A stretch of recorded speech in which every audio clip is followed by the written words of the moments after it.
Shout out to US ARC and all US ARC members. If you don't know what US ARC is, don't be ashamed. Just go ahead and click the third link in the description below. See what US ARC is all about, okay? You never know when legislations are going to hit your backyard, so that's why it's very important to consider becoming a US ARC member today. These numbers really do matter, and they look at it for consideration when it comes to battling legislation. So first and foremost, thank you, Phil Goss. Thank you to anybody out there who partners up and volunteers with US ARC organization. Thank you for anyone out there who's a US ARC member. And if you can't become a US ARC member today, please talk about it on your platforms. Let your neighbors know, let all your pet stores know what US ARC is here for, and it's here to fight for our animal rights. Thank you to every US ARC member and US ARC supporter out there.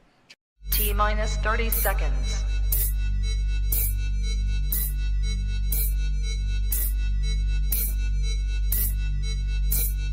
T-minus 20 seconds.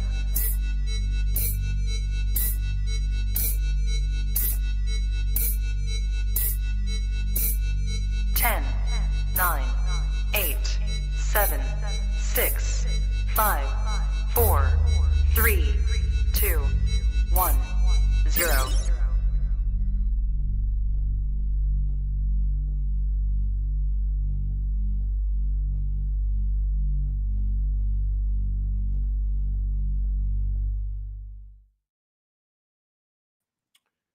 Trap Talk Reptile Network, the coolest reptile network in the world. Episode 664. Dang, Patrick's pissed. 2 more episodes would have been his magic number. But it is 664. Tonight's Trap Talk with MJ, the elite Trap Talk episode coming at you guys. Patrick Holmes, Brian Fischer. Quite the treat tonight. You guys are in for a treat, man. Seriously, it's for the elites. All right? If you are locked in, if you are dialed in, you're going to love tonight's episode. If you're not locked in, if you're not dialed in, you're going to love this episode because this is it. This is all about these getting things to the elite level. All right? But what's good? I'm your boy, MJ. Happy Thursday. Dude, I'm fucking beat. I'm not going to lie. Listen, no, never mind. I don't get tired. I'm good. I'm good. I got to keep telling myself I'm good. But, man, it's been nonstop over here, guys. And I'm not going to lie. Being this busy is a blessing. But it tests you for sure. And but I'm ready to rock and roll. If it's one thing about tonight that I look forward to is learning from these two. Highly respect Patrick Holmes. Patrick's been like a brother to me since 2018, I want to say. And then he told me about his good friend Brian. I want to say about well over a year ago. And then Brian should have been. Well, actually, Brian came on the Trap Talk. And then I had my grandpa passed away or something, and I couldn't be a part of that episode. Or I was flying somewhere. I can't remember. But anyways, this is a long time coming. Me and Brian sitting down on a podcast tonight. Patrick is going to be a part of it, so going to have to probably cut Patrick off multiple times so we could get to Brian. But either way, it's all good. It's all love. You guys are in for a treat. That's all I'm trying to say. So listen, this is your first time tapping in to Trap Talk. Welcome. Coolest reptile network in the world, like I just stated. Right? You want to know why? Because 7 days a week. That's right. The only reptile network that brings you a new episode every day of the week. Over a year now. What's good? You can listen to all these new episodes on all major audio platforms. Buzzsprout, Apple Podcasts, Spotify. And of course, wherever you listen to any of these episodes, wherever your favorite platform is to listen to these Trap Talk episodes, thank you so much for listening to all of them. Don't forget on all those audio platforms, you can also subscribe. Leave reviews and whatnot, and all that really helps me a lot. So thank you guys for all the love and support. If you want to help me further, or if you just want to tap in with some amazing reptile keepers and come join the Trap Talk Patreon family, especially if you want to be a part of some awesome designer chondro and also pure locality chondro wait list that I have going on. So to get first dibs on all that stuff, come join the Trap Talk Patreon family. Click the very first link in the description below. Connect on the Discord and also the Instagram group chat that is 24/7 popping. All right, so appreciate everyone in the live chats, man. You guys are, man, good to see everyone, man. There's a lot of awesome, familiar faces in the chats tonight because you guys know what's good. It's about to go down tonight. It's going to be a banger, all right? Speaking of bangers, man, shout out to my sponsors. I got the best sponsors in the game, man. I'm very, very honored, very, very blessed, okay? One of them being Brian Susan from SUNDOWN Reptiles. You're looking to get into the tree monitor game, kahuas, geckos, abronia. This is your guy, man, sundownreptiles.com. Head over to the website and also follow him on Instagram. Stay on top of everything that he has currently produced and available. Thank you so much, Brian Susan over at SUNDOWN Reptiles. Speaking of the best, my favorite on YouTube when it comes to learning about arboreal species is this guy right here, Gary Scavino from GS Reptiles. Please go subscribe to this man's content. A new vlog is ready to drop pretty soon. Could be tomorrow, or it could be the following Friday. I don't know. Gary's spontaneous. He don't really let people know when things drop, but it's going to happen. So if you have not yet already, I highly recommend you go binge watch GS Reptiles. All right, go ballistic. Check out all his content. Thank you so much, Gary. Again, GS Reptiles on Instagram and GS Reptiles on YouTube. Appreciate the love and support, big dog. Also, tonight's episode is brought to you by Mark Hager over at Texas Chondros. Please head over to TX Chondros on IG if you're not already following Mark Hager. One of the best overall individuals in the chondro game and in the reptile hobby. He's the best, man. Shout out to Mark Hager. Also go to his website, texaschondros.com. You can find all the links in the description below. Last but not least, obviously, if you got a chondro, emerald tree boa, any arboreal snake, put them on the right perch from the reptile perch. My man, David Brahms, okay? If you go to reptileperch.com, you can find different size perches for your arboreal snake. Find whatever fits best for that snake. And also, you can check out David Brahms's green tree python projects that are popping off. It looks like he's having another stellar year this year. So go check out all his work. Reptile Perch on IG. Let him know that the trap sent you. Shout out to David Brahms. It's my boy. And yeah, man, listen, there's a lot to discuss tonight, a lot of topics to cover.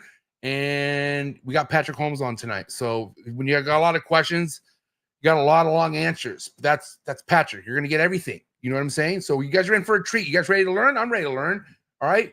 Stay caffeinated, stay motivated, but also stay hydrated, dude. Episode 664 coming at you right now. Elites. Green Tree Python Breeder Talk. Lord Biak, a.k.a. Patrick Holmes and Brian Fischer coming at you right now. Let's go. Choo!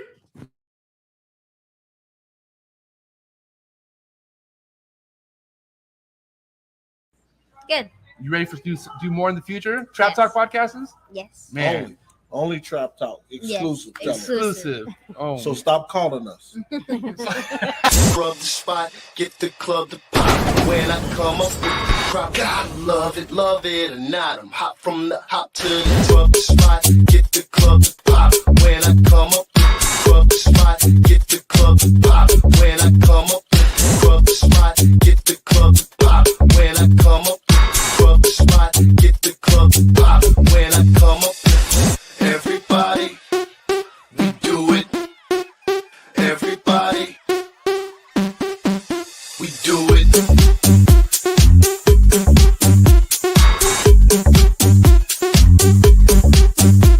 Do it.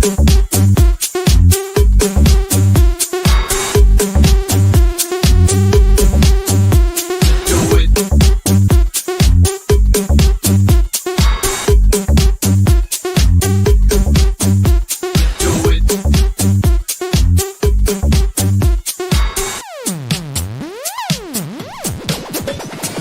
Rub the spot, get the club to pop. When I come up, rub the spot, get the club to pop. When I come up, rub the spot, get the club to pop. When I come up, rub the spot, get the club to pop. When I come up. And we are live, episode 664. Welcome back. No stranger, of course, Patrick Holmes. And welcome, Brian Fischer, finally with me here on Trap Talk. What the fuck, man? What's up, boys? What's up? I got to say, Patrick, what made you miss heavily at Trap Fest was the fact that I met your good friend, Brian Fischer, and you. I know, dude. I'm so lame. Yeah, but that's going to make that time when you do roll up even better. But, man, what a Yes. Hey, what a good call. This guy's legit, Patrick. You put me on to Brian over a year There you ago. go. You did not miss, bro. Well done. Yeah. I've known Brian for a long time. I appreciate it. Yeah. Can we say for the record how you guys linked up? Like, how far back do you guys go? Because from what I understand, Brian's been around for a while. So, Yeah, the MVF days. We were, oh gosh, 2009 probably. I can't remember what year I bought the Euromastics, but I bought an ornate Euromastics from Brian. That you posted that on the MVF, right? Yeah, I think so. Like in their that would have been classifieds. 2009 or so. Yeah. Ornate from Doug Dix. Yeah, man, that animal was spectacular. yeah, that's kind of what started it off. And then we were. I think you wanted to chat on the phone about it. I remember you called me and talked my ear off for an hour, and I don't think I said a word. I think that was during the extracurricular activities. I was so much worse when I was high. But I actually talked to a few people who were a part of some of those conversations that you've had, and they didn't say that you were that bad. You were just like, you just wouldn't stop. Like you just, it was like a million miles a minute. Like you made sense, but you just wouldn't stop. Like you just, yeah. But there's a few guys that I still to this day feel sorry for, like Gary and Matt Morris and a few other people that I've been on the phone with a lot. But I also like it wasn't always like that, but sometimes I'd just get on one and just go. But man, I had amazing conversations. I mean, back then people still talked on the phone, you know, and we talk about snakes for hours on end just on the phone. I mean, that's how you and I are, Patrick. Like if I really need to talk to you, I always ask if I could just call you. Like you know what I mean? It's just so much easier via text. And I to this day, I prefer like speaking over the phone. Like if we're gonna have a real conversation, you know? Yeah, absolutely. And I don't know, there's something I want to bring up right up front. I missed part of the intro, but have you did you mention anything about Ben Russo? No, I was gonna do that like when I do my commercial break. I was gonna go to his actual fundraiser, but we could definitely talk about that now. I don't mind. So go ahead, bring it up. And then go back around to it where it's because it needs to be mentioned multiple times. Sure. At this point, a lot of people know that Ben Russo had a fire at his facility and basically lost everything. And it's been said many times already, but that's kind of everybody's like worst nightmare. Yeah. And Definitely. I've known of Vin for probably 20 years, but we only ever just exchanged a few messages here and there until last year when I finally got to meet him at Tinley, and we became fast friends just almost immediately. And it was just what a fucking guy Ben Russo is. And the whole thing is a nightmare. And I just want to say, guys, anything that you can do, even if it's just reaching out to say something, but man, he's got that GoFundMe going. It's crazy how much money they've already raised. It's taken off, and we're doing a whole episode where you could buy some really cool shit that's all being donated to Vin. Like, dude, we're easily gonna clear that 100K. Like, and that makes me feel. Oh yeah, and so if you guys, anybody that's on my Facebook, I posted yesterday. This is just one example. I'm sure lots of people will be doing things like this. We should probably crank up an auction for it as well. Yeah.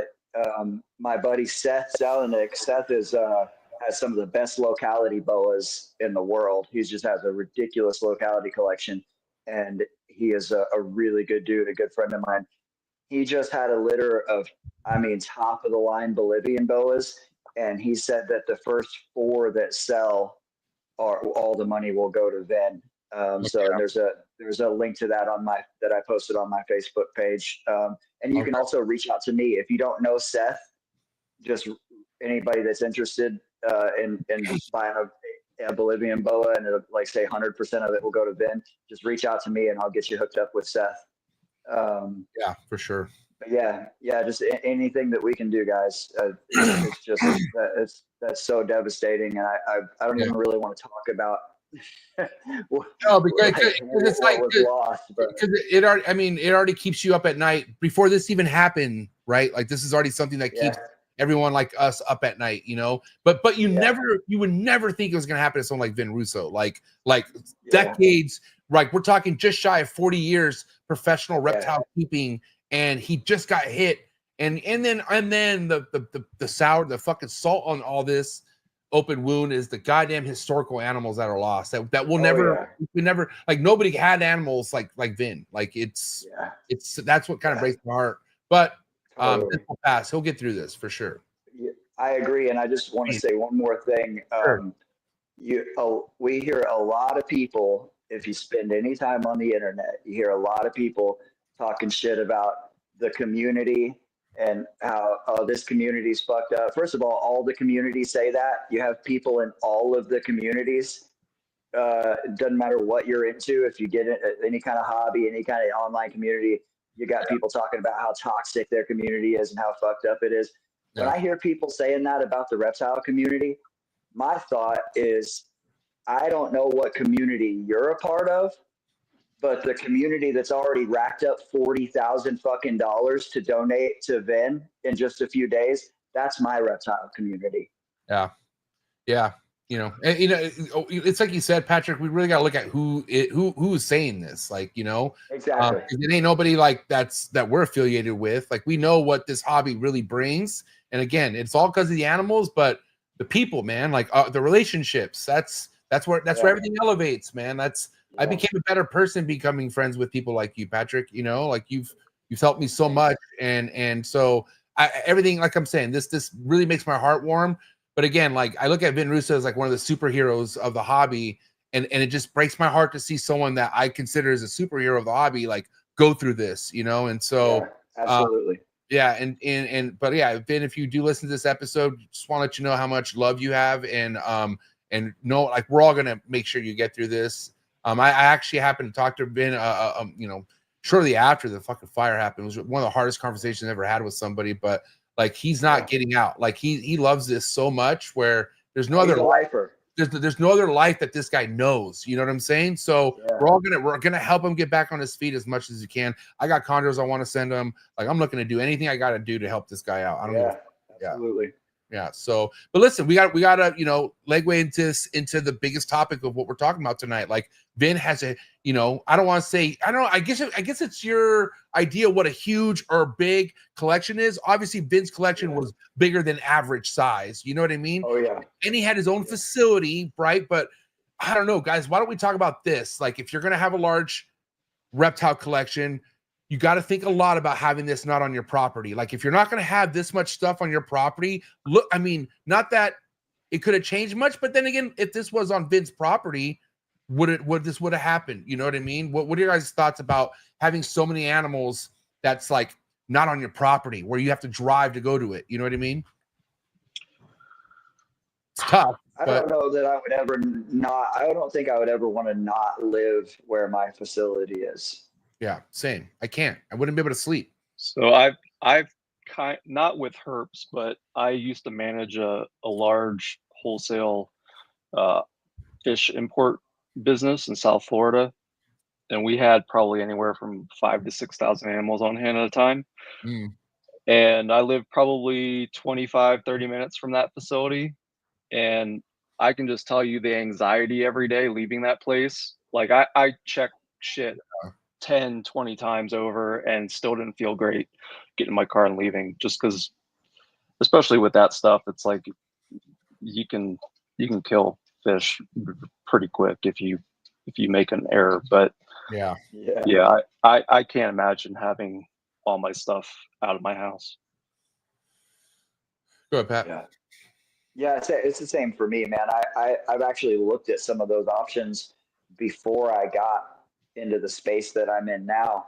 Yeah. And I'm just really, really blessed to be set up the way that I am. But it's not just like the anxiety of not knowing what's going on. It's also like a time management and scheduling thing. Yeah. I just know that my animals are getting better care because I'm here like all the time.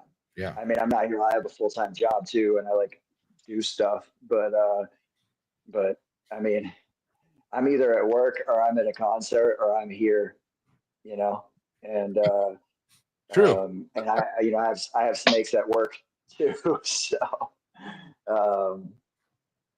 it's kind of refreshing being doing maintenance on the snakes at work, because there's like I think right now I have like 16 animals up there or something. It takes me like 5 minutes to take care of all of them. All right, so why don't we just get to this topic? And Patrick, you're going to be the example. All right, when you are just out of control with your reptile collection,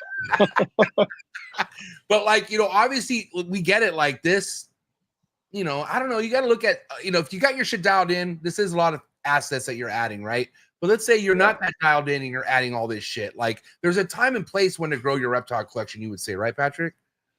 Absolutely. And I am a perfect example of that, because despite the fact that I have decades and decades of reptile keeping experience, I've been keeping reptiles my whole life. And I have managed very large scale, I won't say collections, but operations. I've worked at pet stores that had ridiculous reptile rooms, but also worked for a wholesaler where the reptile room itself wasn't huge, but the whole facility was a giant warehouse, and we did stuff other than reptiles, and I worked with stuff other than reptiles, but we had thousands of animals on hand at all times. And we were, you know, we had exotic stuff in the reptile room, but a lot of pet store stuff. We supplied pet stores, and we had the capacity to do double this, but we were easily doing 10 grand a week in reptile sales and cheap stuff. So I'm talking about, we're like just turning over thousands of animals. But maintaining consistently, as everybody paying attention to this knows, you know, my life was not stable for like a significant percentage of my adult life. So my home collection was never huge. There have been points in time where I had dozens of animals or whatever. And then up until the last few years before I went away, I did start getting to where I was keeping, you know, close to 100 animals at a time. And I do remember one point having about 200 snakes back then when I had a bunch of eggs hatching from colubras and stuff like that. But most of the time it was well under 100. And so this whole thing, doing this at home in a collection and with so many different species, is still relatively new to me, because these are animals that I'm keeping and breeding and raising rather than stuff that we're just flipping at a fast rate. Yeah. And so this whole thing has really, really been an experiment, and I have absolutely, I'm out of control with it. Absolutely. I do way too much. Hey, self-awareness is huge. Okay. So just so you know, I'm very happy for you right now.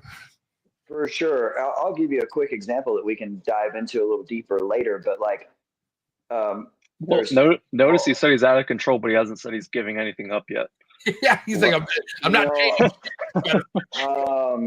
Here on that subject, I have a pair of captive bred Highland scrubs available right now that I really don't want to let go of. If anybody wants to help me trim up my collection that's out of fucking control. But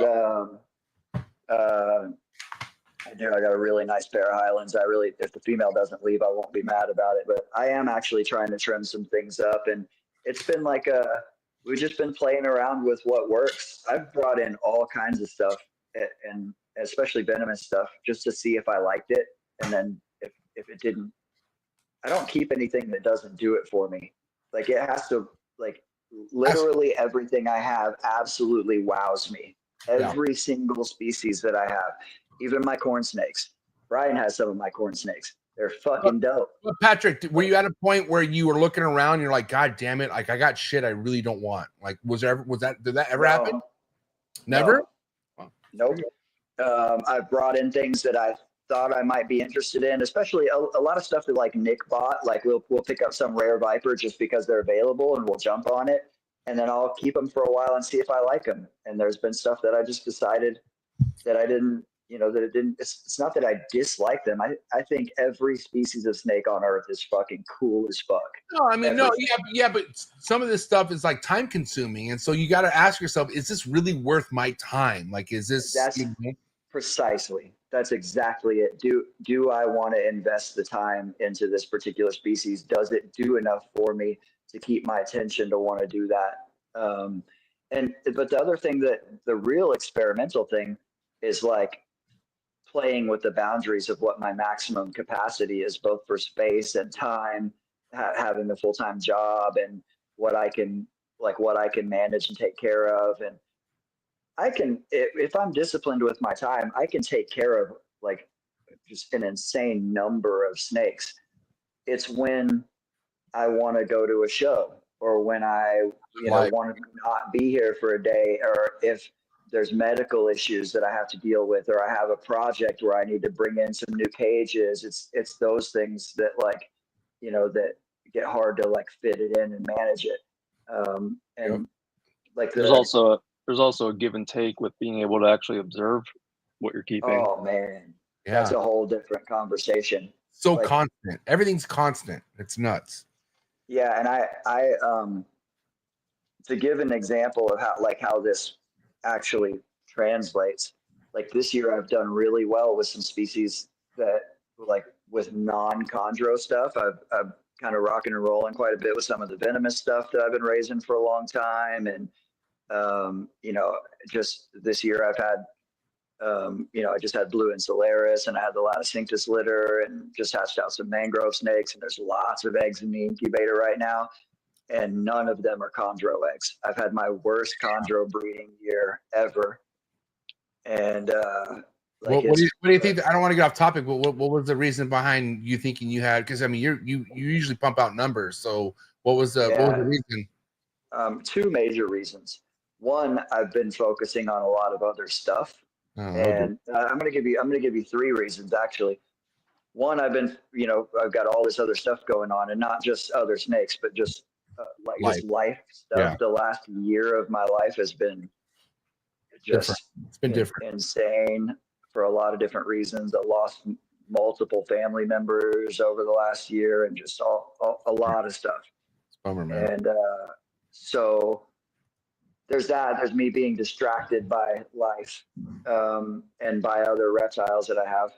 The second thing is our weather was really weird this year here. Everything was like a month behind, and it threw a bunch of stuff off. I got a clutch of eggs this morning that was this. I've bred this species multiple times, and they've always given me the eggs like about 6 weeks earlier than right now. It's just weird. Stuff's just been weird with the weather. But then also in my main adult chondro room, I had a bacterial infection break out in there, and I lost a few animals and had to treat a bunch of animals, some of them just kind of preventively, and some of them that were showing some symptoms or testing. It was looks like it's just a Pseudomonas thing. I was worried I had some kind of weird unknown virus or something in there, because there's lots of shit that we just can't test for, and that the Pseudomonas was just secondary, kind of like, Nido will do that, where like it's not the Nido that's killing them. But there's no Nido in that room. How's it transferred? Like, how do you? I don't understand. Is it through the water? Or? I think it's just like touching water bowls and paired up, or what? Or is that stuff that? So that was the main thing. The especially the animals that actually lost were animals that had been breeding with each other, and so there definitely that. And was it presenting as like stomatitis? Yes, and but also the necropsies showed colitis, which so like inflammation of the colon and lesions in the colon, which is not a Nido thing at all. And it seems like what was happening was the infection was moving, like started in the gut and moved up the esophagus into the mouth, and then from the mouth down into the lungs. And so that's where the like stomatitis and respiratory symptoms came from. And unfortunately, it seems like it's this, I don't know, this, maybe I'm just better at managing it, but I've known a couple of guys over the last couple of years to lose a significant number of chondros, just not overnight, but like in 2 weeks, which is insanely fast. And it seems, and they presented the exact same way, and their necropsies showed the same thing, like basically a bacterial infection that they couldn't pin down. But what I did was I sent off a bunch of animals for a few animals for necropsy. And because all the viral panels for multiple viruses were coming back clean, what we did was, and shout out to Scott Stahl for helping me out with this. He's always my go-to vet. That's legit. Yeah. And he's seen more chondros than any other vet in the world by far. Yeah. And we sent off some tissues for histopathology. And because even if you can't detect an actual virus, you can see that there was viral damage by examining certain tissues. And all this shit costs, Scott gives me a good deal on necropsies, but it's and that maybe that's just his standard pricing, but it's way lower than anybody else that I know of. And but when you start sending off all the tissues and stuff like that, like I've spent thousands of dollars trying to figure this out. Was it all worth it? Was it all worth it, Patrick, in your eyes? Like even now, like doing it, like if anyone out there is wondering, is that worth it? Like, you know? Yes, absolutely. And even without, like, I still don't have definitive answers. And I had 2 different waves of it. I thought I thought it was over, and I was wrong. And when I started pairing up animals, started getting symptomatic stuff again. And so my main adult room has been completely shut down. No pairings, nothing in, nothing out. Like it's just shut down. And it has been, and it was all isolated to one wall.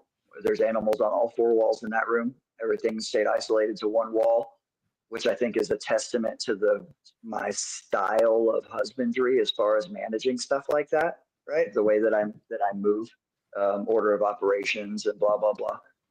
And, you know, so and this has happened before. I've talked about it on podcasts when I had a paramyxo outbreak in one rack a couple of years ago. And it stayed right where it was at because of the way that I do stuff. That affected your venomous, no? Or what? Who got hit with that? I forget what animal. The paramyxo. It was a rack that had some squams and some baby Brettles pythons in there. And they all went down. No. Yet again, a testament to the way that I moved through those spaces. I lost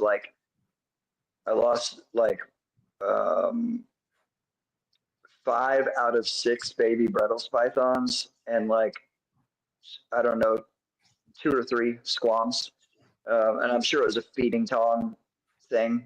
But I had to take that rack and like isolate it and basically just leave, like essentially neglect all of those animals for a long period of time. I just made sure they had water, and one by one the Brettles died off, except for the one, and I still have him. I like don't need that snake, and it's been 2 years and I'm still paranoid about it. He's just chilling. But no, the scary thing about paramyxo is that the pythons can have it for a while. With vipers, they just crash and fucking burn fast. So you can, one, just euthanize everything that's even suspicious, and I'm not a fan of that. Yeah. So I just isolated that rack and just made sure they had water, and just watched and tested and watched and tested and watched and tested. I tested all those squams like I don't even know how many times. And shout out to Chad Lytle for putting up with my bullshit at RAL. Yeah. And just I'm always busy, and I love to go hang out with Chad. He's just an amazing dude. But I dive out of my Jeep while it's still rolling, and Chinese fire drill fucking swabs through his front door on a regular basis. I need answers. Yeah, and just like, because I'm just I'll be busy, and I just have to like I just don't get to hang out all the time. And Chad he helps me out a lot, man. I literally sometimes, I'm not exaggerating about the Chinese fire drill, but I will literally sometimes run up there, open the door, and throw a bag full of swabs into the door and say, "Thanks, bro," and run out. Yeah, I gotta wait 48 hours at least. Yeah. Lost the sentence, but yeah, it's a nerve-wracking situation for sure. Yeah, so that's the other reason with my chondro numbers, and I've got pairings going right now, and there's actually an animal in that room that maybe headed the right direction from before I stopped putting stuff together. So Yeah. we'll see. But yeah, for now that room, and I still, I've got the. It's funny that my permanent quarantine room is way healthier than my my clean room currently. Yeah. But I've got chondros in 5 different spaces. What do you mean, like 5 different rooms, or like 5 different areas in the room? Yeah, no, 5 different rooms. Damn. So, because I've got my first level quarantine at the shop, right? That's 15 miles from my house. Everything has to go through my shop before it can come to my house. Then I've got my baby room that's got chondros, and the adult room, which are both in my house. So there's 3. And then in the snake room, there are chondros in the main snake room. And then there's the permanent quarantine room for the Nido group. So, I've got pairings going on in there right now. I've got stuff that I'm cycling up. The reason that I have chondros in my main room, I'm getting ready to put all my new focus cages in there. They're getting delivered at an ARBC. And so that's going to be my main chondro room pretty soon. But the reason that there's a good stack of animals in the main room right now is because they have cleared level 1 quarantine, but they can't go into either of the chondro rooms. They're adults and they can't go into either of those rooms. I just, when you have as many animals as I do, no matter how strict you are, sometimes shit can happen, but if the difference is, if I did not do the things the way that I do them, it would burn my whole fucking collection down. So burn in what sense? What do you mean by burn? Like is that an analogy? Meaning you can have something like paramyxovirus or some weird unknown bacteria, crypto, kill everything that you've got. It's happened to a lot of people. Lots of people have lost their. But here's the confusing thing. It's something still keeps popping up though. Like I know it's been 2 years, but like, what do you think the cycle of this is for? Like, why? Like, because I mean, this can't. It's been 2 years. It's been 2 years since the paramyxo thing. Maybe actually even longer. I think it's actually been nearly 3 years since the paramyxo thing. This thing in the chondro room started little over 1.5 years ago, and there was like one wave, and I lost a couple animals and did some necropsies and treated some snakes and a couple animals that were symptomatic, and everything just kept coming back bacterial. And the one that was reading the highest was Pseudomonas, and Pseudomonas, like you get a snake that tests positive for Pseudomonas, it doesn't necessarily mean anything. Yeah. And Pseudomonas and Enterobacter, there's a couple, 3 or 4 different bacteria that you can get a positive test on almost any snake, and it doesn't necessarily mean anything. Lots of snakes just have these bacteria present in their system, but there can be particularly nasty strains of them. And it's well known that some strains of Pseudomonas have wiped out people's collections. And so when you couple that with the cycling and breeding aspect of it, it just allows the stresses of breeding and cycling allow the bacteria to proliferate. The immune system is suppressed, and anybody who knows anything about green tree pythons knows that they are prone to immunosuppression for various reasons.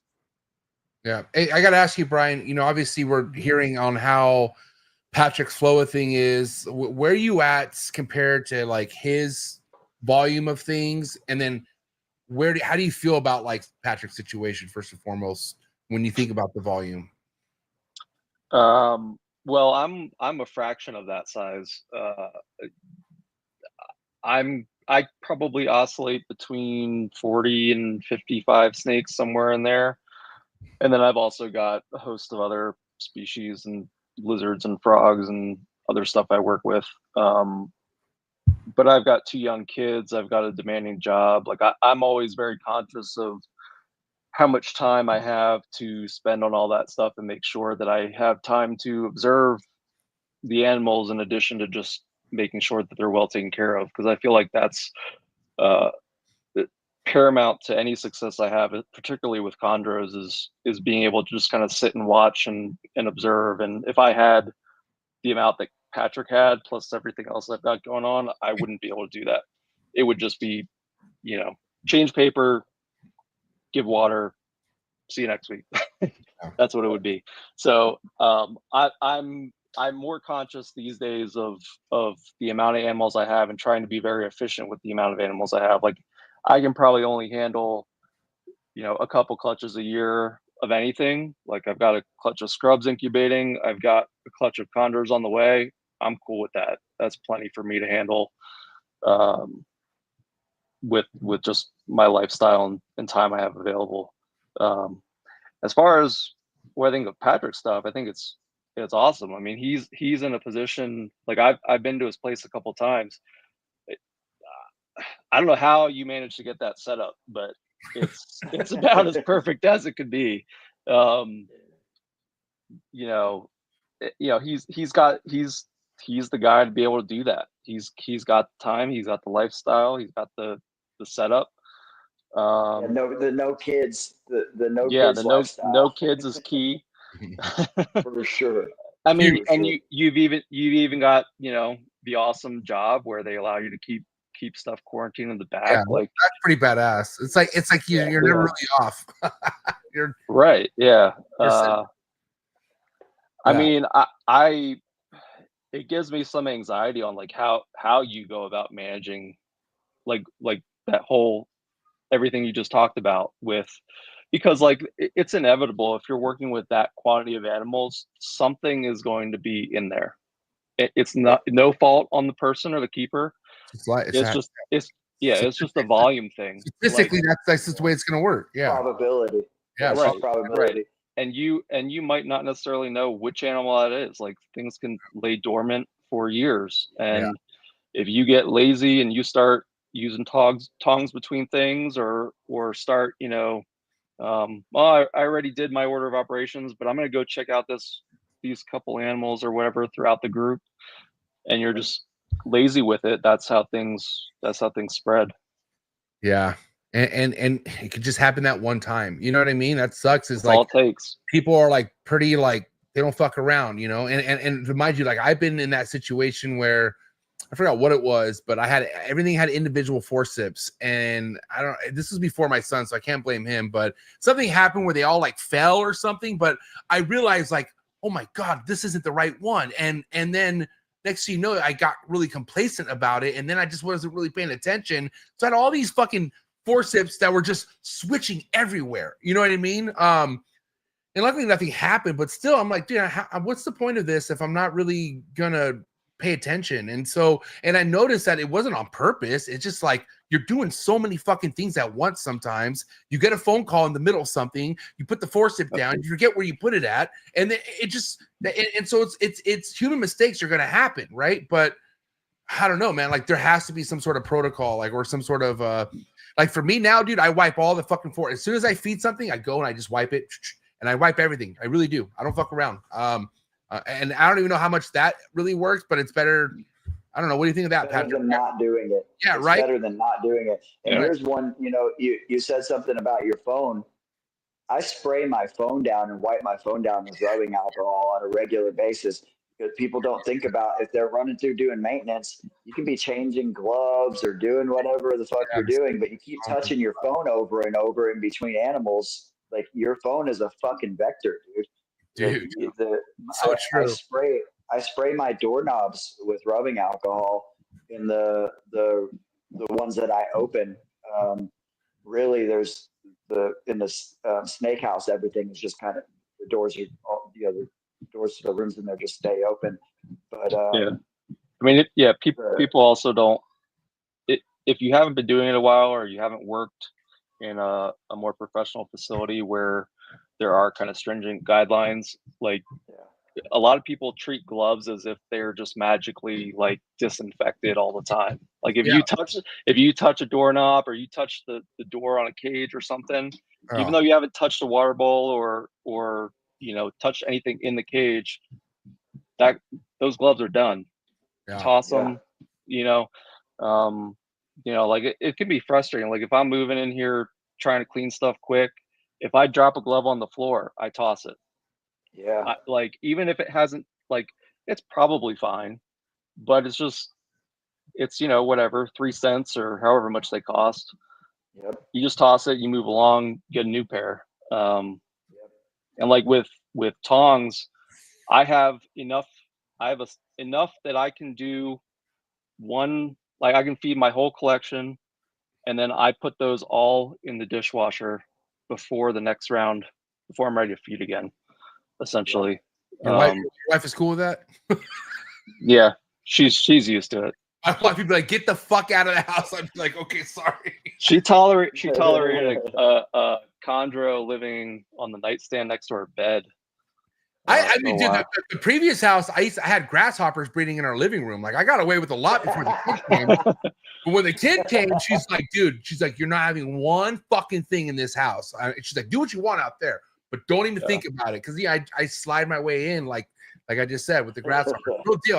Actually one of my biggest shorts ever put out on YouTube, you can check it out. It's me showing my grasshoppers like being born in my living room. And I'm just like, yeah, look at my grasshoppers. Yeah, so shout out to my wife. She's a real one, but yeah, not no more. I mean, the tongs are probably cleaner than like, chicken blood or whatever from what we're cooking and eating. So yeah, true. Yeah, true. But yeah, so I do the same thing. I just decided to basically I try to have like multiples of everything, and I'll just have like a clean round of, like, I do the same thing. I toss all the tongs in the dishwasher periodically, and everything. Anytime I'm done using anything, I just spray them down with rubbing alcohol. I just have big 32-ounce spray bottles full of rubbing alcohol literally all over the place. And when I'm done with stuff, I spray them down and let them sit, and then I'll run them through the dishwasher later on. And the snake house is a whole house, so I've got a dishwasher over there too. So, but I still, the baby room is in my house, so all those tongs go in my dishwasher. I do that with hooks. I spray them down with alcohol in between. That's another thing. A lot of people like you gotta keep inventory of everything. Have to that touches an animal and make sure that you're like. Yeah, and everything that you touch when you've been touching animals, like your phone and your doorknobs. And it just sounds like a lot. Like you get some people to say, "Oh, that's crazy to have all this." It becomes muscle memory. Like you don't even think about it. 100%. Absolutely. All you do is you make mistakes and you figure out how to clean that mistake up, and you add it into your protocol, and just becomes a habit, and it's just part of the program. And it's fine if you're not interested in that shit. Don't try to keep too many snakes like I do. Right. That's fine. Yeah, it's totally legitimate argument. Because something's gonna happen where you're gonna have no choice but to learn. Like you're gonna fuck around, and you're gonna lose one of your favorite animals, and you're gonna be like, what the fuck did I do wrong? And then you're gonna be like, oh, well, let me look into it. Well, dickhead, you should have did it now. Is what we're trying to help you with right now. You know what I mean? But one thing I wanted to mention though is like the way I have learned with my own stuff. And Brian, I don't know, you've been in my room, obviously. Did it seem like it was kind of like, did it give you anxiety being in my room at all, or no? Did it seem like it was pretty well, like? I mean, I'm pretty big and it's a little tight, but other than that, no. So imagine 13 more scrubs. Let's see. Yeah. Oh yeah, 5 more tree monitors, bro. I had so much in this room. It was so uncomfortable. What I was thinking is you have so much space that you can optimize for chondros and emeralds. You need to get rid of all that other shit. I wish I could, but that's happening, just so you know. No, but for instance, like, I have this room split, and I know one thing, if I'm on that side of the room, unless I'm fucking here to change a song, I don't touch nothing in this room, right? And so, like, I'll have a full-on shower, I'll change my clothes, I'll get to the point where I'm like literally fresh before I ever touch anything on this side of the room, and vice versa. Like I work, and I try to just work the room like for that day, but let's be real, there's something you have to do in each room almost every single day.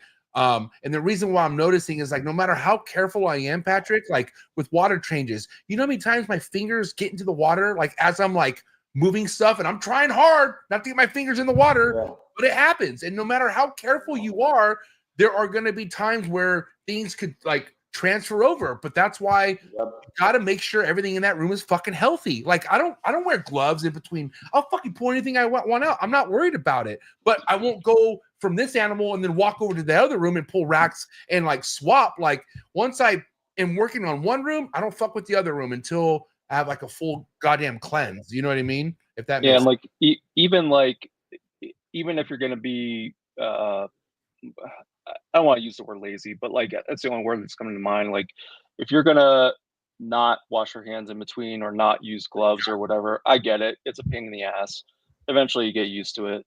But in your situation, like especially with whatever 70 chondro babies you got almost there or so, if you work them in the right order, you're going to really minimize a lot of potential problems. Like work those babies first.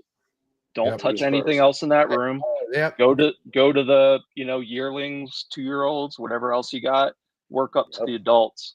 If you keep that order, you should be safe, even if you are lazy about those other, you know, safety precautions. For instance, like that whole hatching area they have their own water sprayer. They have their own everything. Like there's no like, let me take this sprayer. You know what I mean? Like everything, because even when you spray animals, you touch the animal sometimes, like whatever. Well, so that's another thing is like people don't think about, like a mister. Yeah. When you mist, the water goes into the cage, it floats around, and it comes back out. Yes. So like that's getting on the tip of the misting nozzle, and then you go to the next cage and you spray it. So you just, there's so many vectors for all this stuff that you just got to be conscious of. And again, people like, you know, maybe hear this thinking how extra this sounds. Like I'll never forget, I had my first John Irby episode. He was telling me his fucking like insane like biosecurity fucking like changes for every single animal. But it really makes sense. And like as much as it sounds like extreme, to him they ain't extreme. His animals are more extreme. So he's like, I don't give a fuck. I gotta do this just so I can go to bed at night. I will. And so you know, at the end of the day, it's like how bad do you want to protect your stuff? And even when you're doing everything you can, shit could still happen. That's what's scary. You know what I mean? Like no matter how careful you are, if you're that one day where you're having a bad day, you're not paying attention or something. Well, and really, like you know, in theory, there could be a day where if you're very diligent with all of these different practices and you get to a point where you have a closed collection, which is unlikely for most of us because we're all addicts, but if you can get to a point where you stop bringing in new animals, in theory there will be a day where you can safely say, like, I know everything, or at least everything in here, whatever they have, they live just fine with. Yeah Because like if you keep producing your own animals, you raise them up, you keep all those protocols in place, eventually everything's going to weed itself out. And with chondros, it'll probably happen pretty quick. It will. That's a thing. Buddy Buscemi did that. Yeah. One by one, right?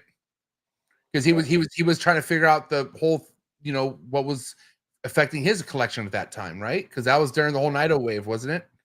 Yeah, well, when people were first starting to figure out about Nido, and I've said this a bunch of times, and I'll just throw it out here again while on the the Nido subject can take up multiple podcasts by itself, but and I will keep saying this, and the things I said in the beginning about what's going on in that one room are a perfect example of this. Nidovirus is not the boogeyman that everybody says it is. It's not even close to the scariest thing. No. And there's lots of stuff that can wipe out your collection that's not even viral at all. And I'm not saying that to freak people out or scare people. I'm saying that so that people will quarantine their animals when they come in. And because like the problem with Nido being the boogeyman is that people seem to think that a clean Nido test before an animal gets sent to you is the clean bill of health, and that is absolute bullshit. Yeah, because that's kind of been the stigma. Like, I'm not gonna lie, that's been like, oh, it has a Nido test, I'm good to go. No, that doesn't mean you don't quarantine. You're not good to go. I don't care who you buy an animal from. Yeah, it's a nice touch, but They don't mean shit. Personally, I treat everything in my collection as if it has it. I don't care how many times Sure. I've tested it. I just treat them all like they have it. I agree. Yeah, and look, I think that everybody who's selling pythons, especially stuff like chondros, you know, you should at least be testing your breeders and know whether or not it's in your collection and manage it properly. But I test all of everything that goes out. Every python that I sell, I test them for Nidovirus before I sell them. Yeah. But it's yes, it's like a peace of mind thing, but it's not just for my customers. That's for me, because sure, like you could test a snake and it tests negative and it actually has it and it's just not testing. But man, if it fucking tests positive, it for sure has the shit. And so, you know, a negative test doesn't mean that it's definitely negative, but a positive test means that it's definitely fucking positive. And I sure as hell am not going to send out any definitely positive animals. So that's why I test everything. Yeah. And again, everything in, everything out. And again, like there's some names popping up that aren't familiar names that are sending stuff out with Nido tests. And like, again, cool, take the risk, but you better be fucking testing that animal yourself. You know what I mean? Yeah, just so you know, and on top of quarantine, you know, like this is, you know, man, and sometimes I'm not gonna lie, I don't always take a page out of this book, which I'm not saying don't do what I do, but like if I get a snake from Bill, if I get a snake from Socrates, I have a problem of not quarantining it as long as I should. Like, I mean, especially if I look at it, I fucking just go, I'm good, you know, like I don't, which isn't always a good thing, but I just feel like I trust too many people where like you just never know. And this is why I probably shouldn't buy animals right now, to be honest. But anyways, always quarantine things. Like quarantine doesn't matter, no matter who it's from, quarantine it. You know what I mean? But also too, like how much consideration are people are putting into like a quarantine room, right? Because if you got a large fucking reptile collection, how big's your quarantine room? Where is your quarantine room? Yeah. Right? Because that's important, isn't it? Like you gotta have isolation if you need it. Like some kind of separate space. You can technically once you know stuff doesn't have mites, if you're really diligent, you can technically quarantine stuff in the same room if you just don't have the space to do it otherwise. I am unaware of any like well-known snake disease that's airborne. Yeah, true. Everything's transmissible through it's feeding tongs and water bowls and breeding contact and all of that stuff. Now, forward flies can be a vector for crypto, so that's a reason to like not have stuff in the same room or whatever. It's also a good reason to test lupus for crypto. But you typically won't have forward fly issues unless you're using damp particulate substrates. What is that? A forward fly is actually, it refers to like a group.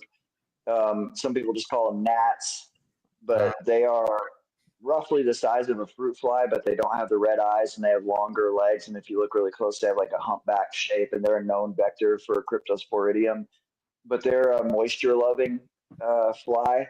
So, you know, they'll get into, like if you have bioactive enclosures or particulate substrates that are moist, like cypress mulch, so that, you know, arguably that could pass stuff around or whatever. But that's just an example of why like it is good to have a separate, like just a completely separate quarantine space. It's not always practical for everybody, you know, and some people do want to just enjoy a small scale operation. But if you're trying to do stuff at scale, it's not just a responsibility to the health of your animals. If you're doing this at scale, it's because you're breeding them and selling them. Yeah. And so it's a responsibility of the people that are paying your fucking bills for you. So like, in a sense, right? Everything we're talking about should kind of touch home to anyone out there who has enough reptiles to breed and sell, no matter what that amount is. Like that still includes you, right? Because we're talking not the normal pet collection. I'm not talking like a couple tanks here. I'm talking about you got at least 10, 12, 15 animals you're breeding. This all relates to all that, right? You would say? I agree completely. Yes. Yeah, because it's not about just hundreds of animals. No, like things come in play where you got to have a system, right? And that's kind of what we're talking about here. And mind you, like, okay, if you got 10 animals and you're really in this hobby, let's see how many more you have in the next year. It's gonna fucking definitely double, or like that's a norm. That's kind of what happens. And that's the beautiful thing about this hobby. Like, if you're in it right and you're doing things the right way, it's gonna grow, right? But well, with that said, I think one thing I would like to see is more people talk about efficiency, and that it's completely fine and it should be promoted to have a small, efficient collection. yeah, Like yeah. I think Vitali, ViritusPython.com. Yeah. It seems like, I don't know how many he has. I've never talked to him, but it seems like from his website he might have like 6, 8, 10 adults. Yeah. And he just cranks clutches out every year. Yeah. But extremely efficient. I'm sure he's very diligent and you know, has great husbandry. But it seems like everybody is just in this rush to grow and get huge. And you know, I get it. Like I've always had the pipe dream of doing it professionally. But it's just, I think for a lot of people, they probably enjoy it more if they were a little bit more realistic about like the end goal. Like really what most people I think want is probably to produce a couple clutches of really nice snakes every year.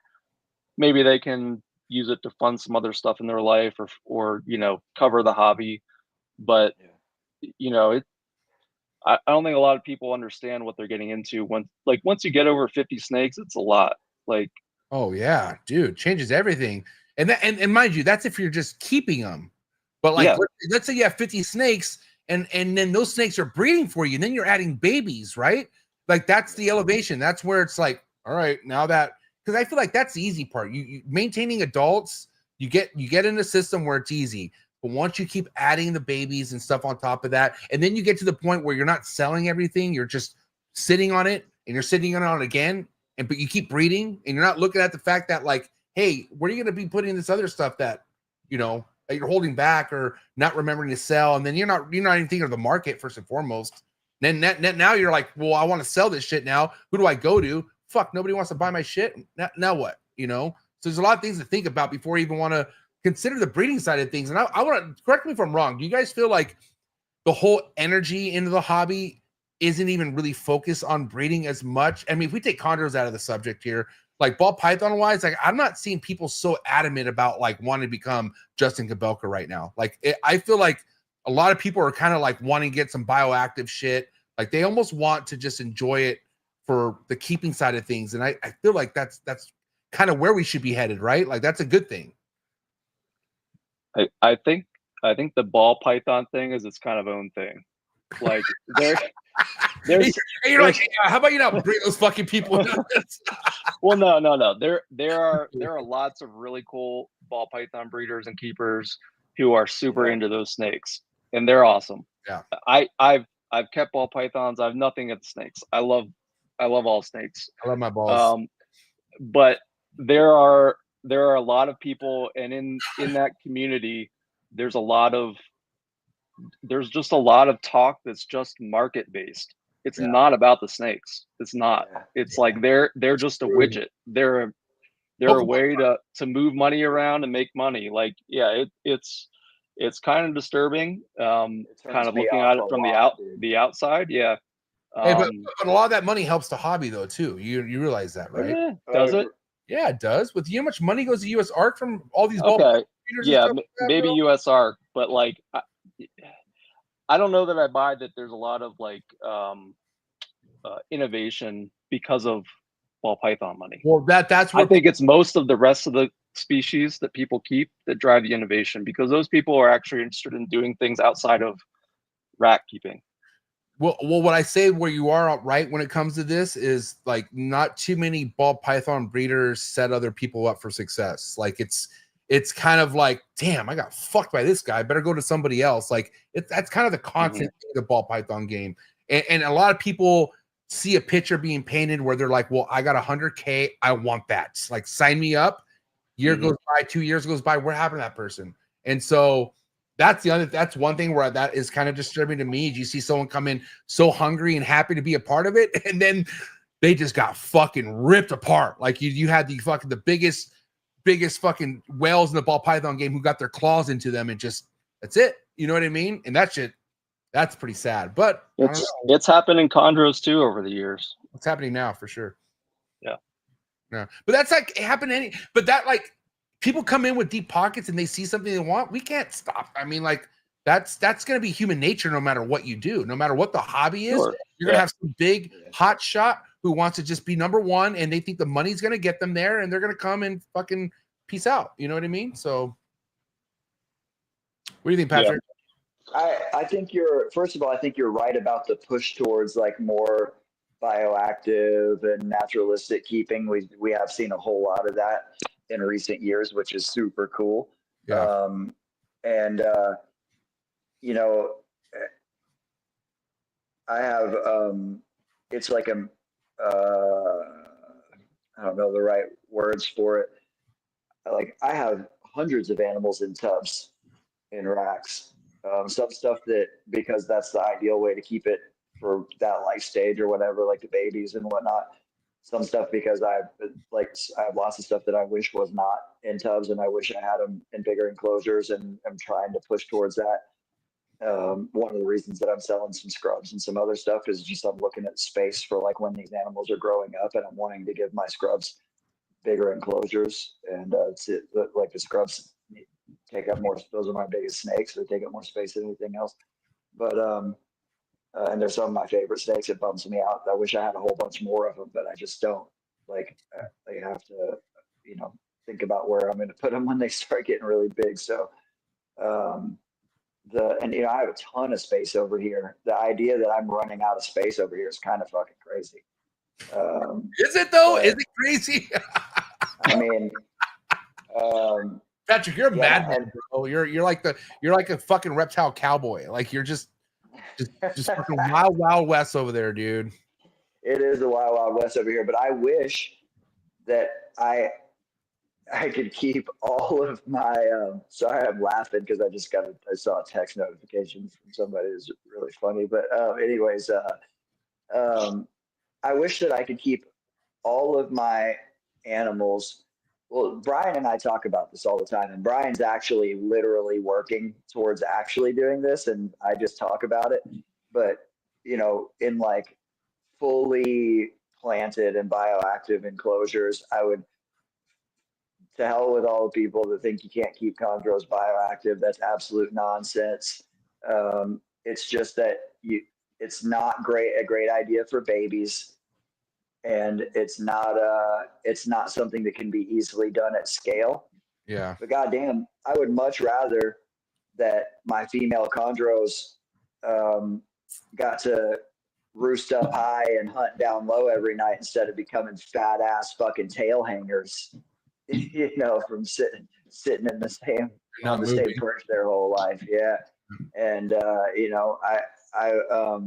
what Brian was saying earlier about getting to observe the animals, I have to literally force myself to like breathe and watch some stuff. Sometimes I have to, rather than just trying to blow through maintenance, I make myself slow down. Man, I absolutely love one of my favorite things to do is to take pictures of my snakes. Brian is the exact same way. I don't know if guys are aware, Brian's a super talented photographer.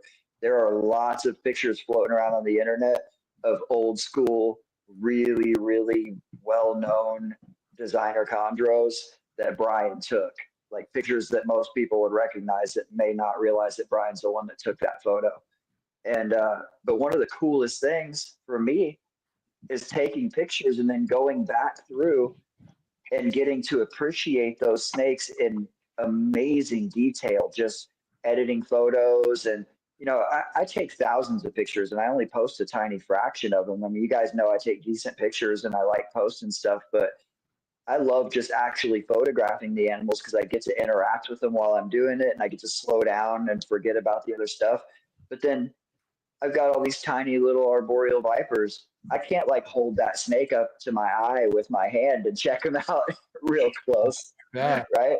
So I snap pictures of it and I get to look at that snake on a screen and check out all the cool little details, how many colors can be on a single scale, or just so much to look at. And that's a huge part of the hobby for me. And I wish that I had more time to slow down and do that, and slow down and just watch my animals. And on the subject of observation, not just for enjoyment, but also what Brian said about observation of, say, green tree pythons in order to successfully breed them. I've said this many times, and I'm just saying numbers that don't really mean anything, but the principle of what I'm saying is the same.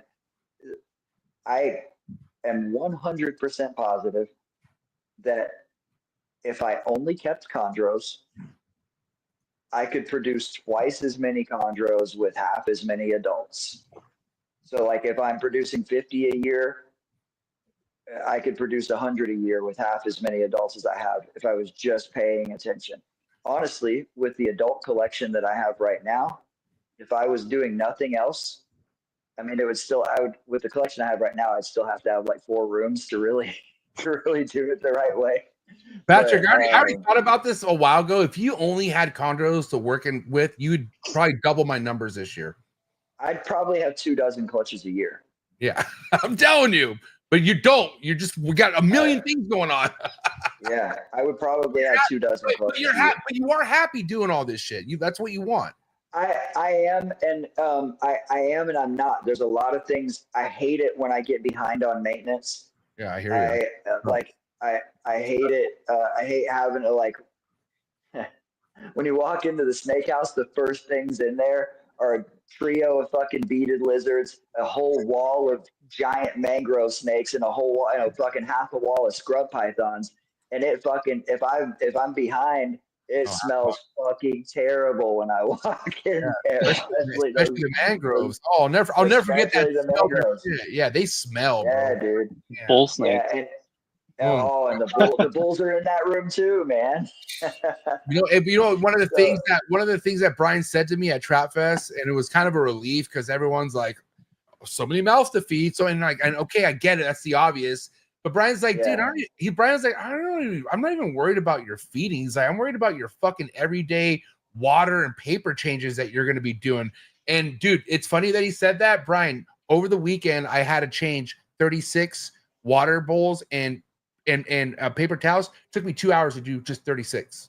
2 hours. And I didn't stop. Like I was like, I was being careful, of course, but 2 fucking hours just to do 36 Neos, dude. Yeah, when I was helping Christian and Sean at the barn, that year they had over 100 babies, and that was like it's a lot. Dude. I helped them with all the dart frogs mainly, but when they had 100 babies, like I was doing baby changes, changing paper and water. So you knew. It's like, Christian. Didn't Christian just do rotating ceramic dishes for all the babies, and just dishwasher and rotating dishes? Oh, like have double sets, like have an extra set. And just, he had a shitload of them, and they had a dishwasher in the barn. And I wouldn't trust that. I'd rather just get a fresh fucking deli cup. And I do disposable. Here's this that people this don't was think like about. 15 years ago too, before that kind of caught on. Hey, you guys keep talking. I'm hearing you guys keep talking. I don't know if I'm the only person that does this, but I rinse all of my deli cups before I use them as water bowls to like get any like factory residues and dust and shit off of them. With the ones for the adults, I just rinse them in water, but no bullshit. All of the 8-ounce deli cups I use in my baby room, I rinse them with dish soap before I use them. It's time consuming, but I'm like, efficiency is where it's at.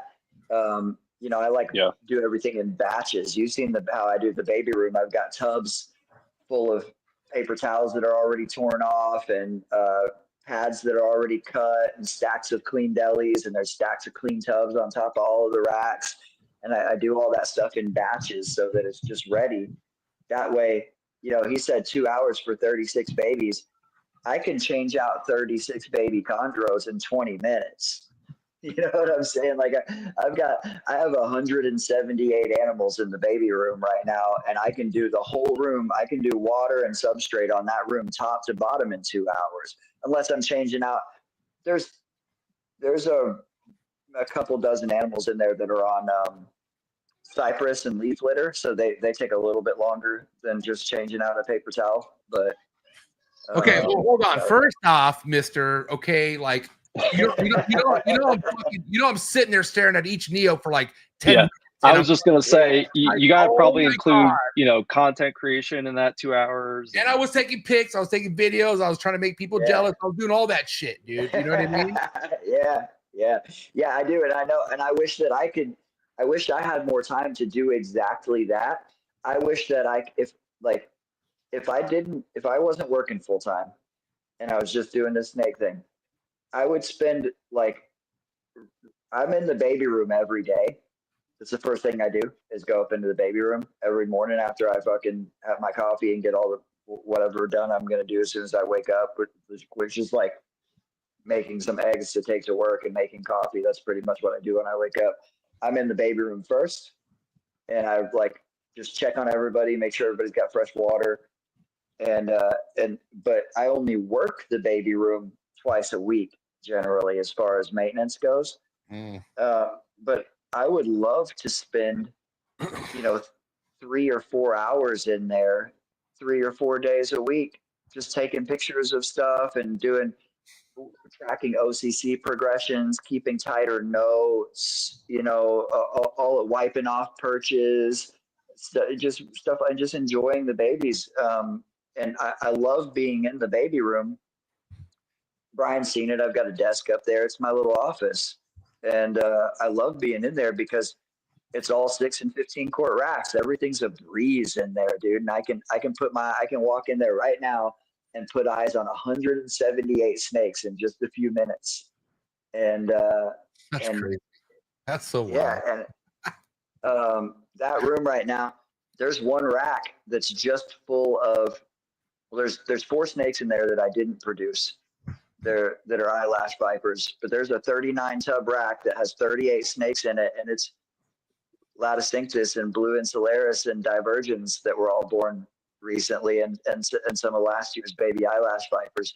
There's a rack full of baby chondros, a rack full of grow out chondros. There's tons of different vipers in there. Like all there's so many different species of vipers in that room, and I can just kind of breeze through and check everything really quickly, but I can also breeze through and do maintenance in there really quickly.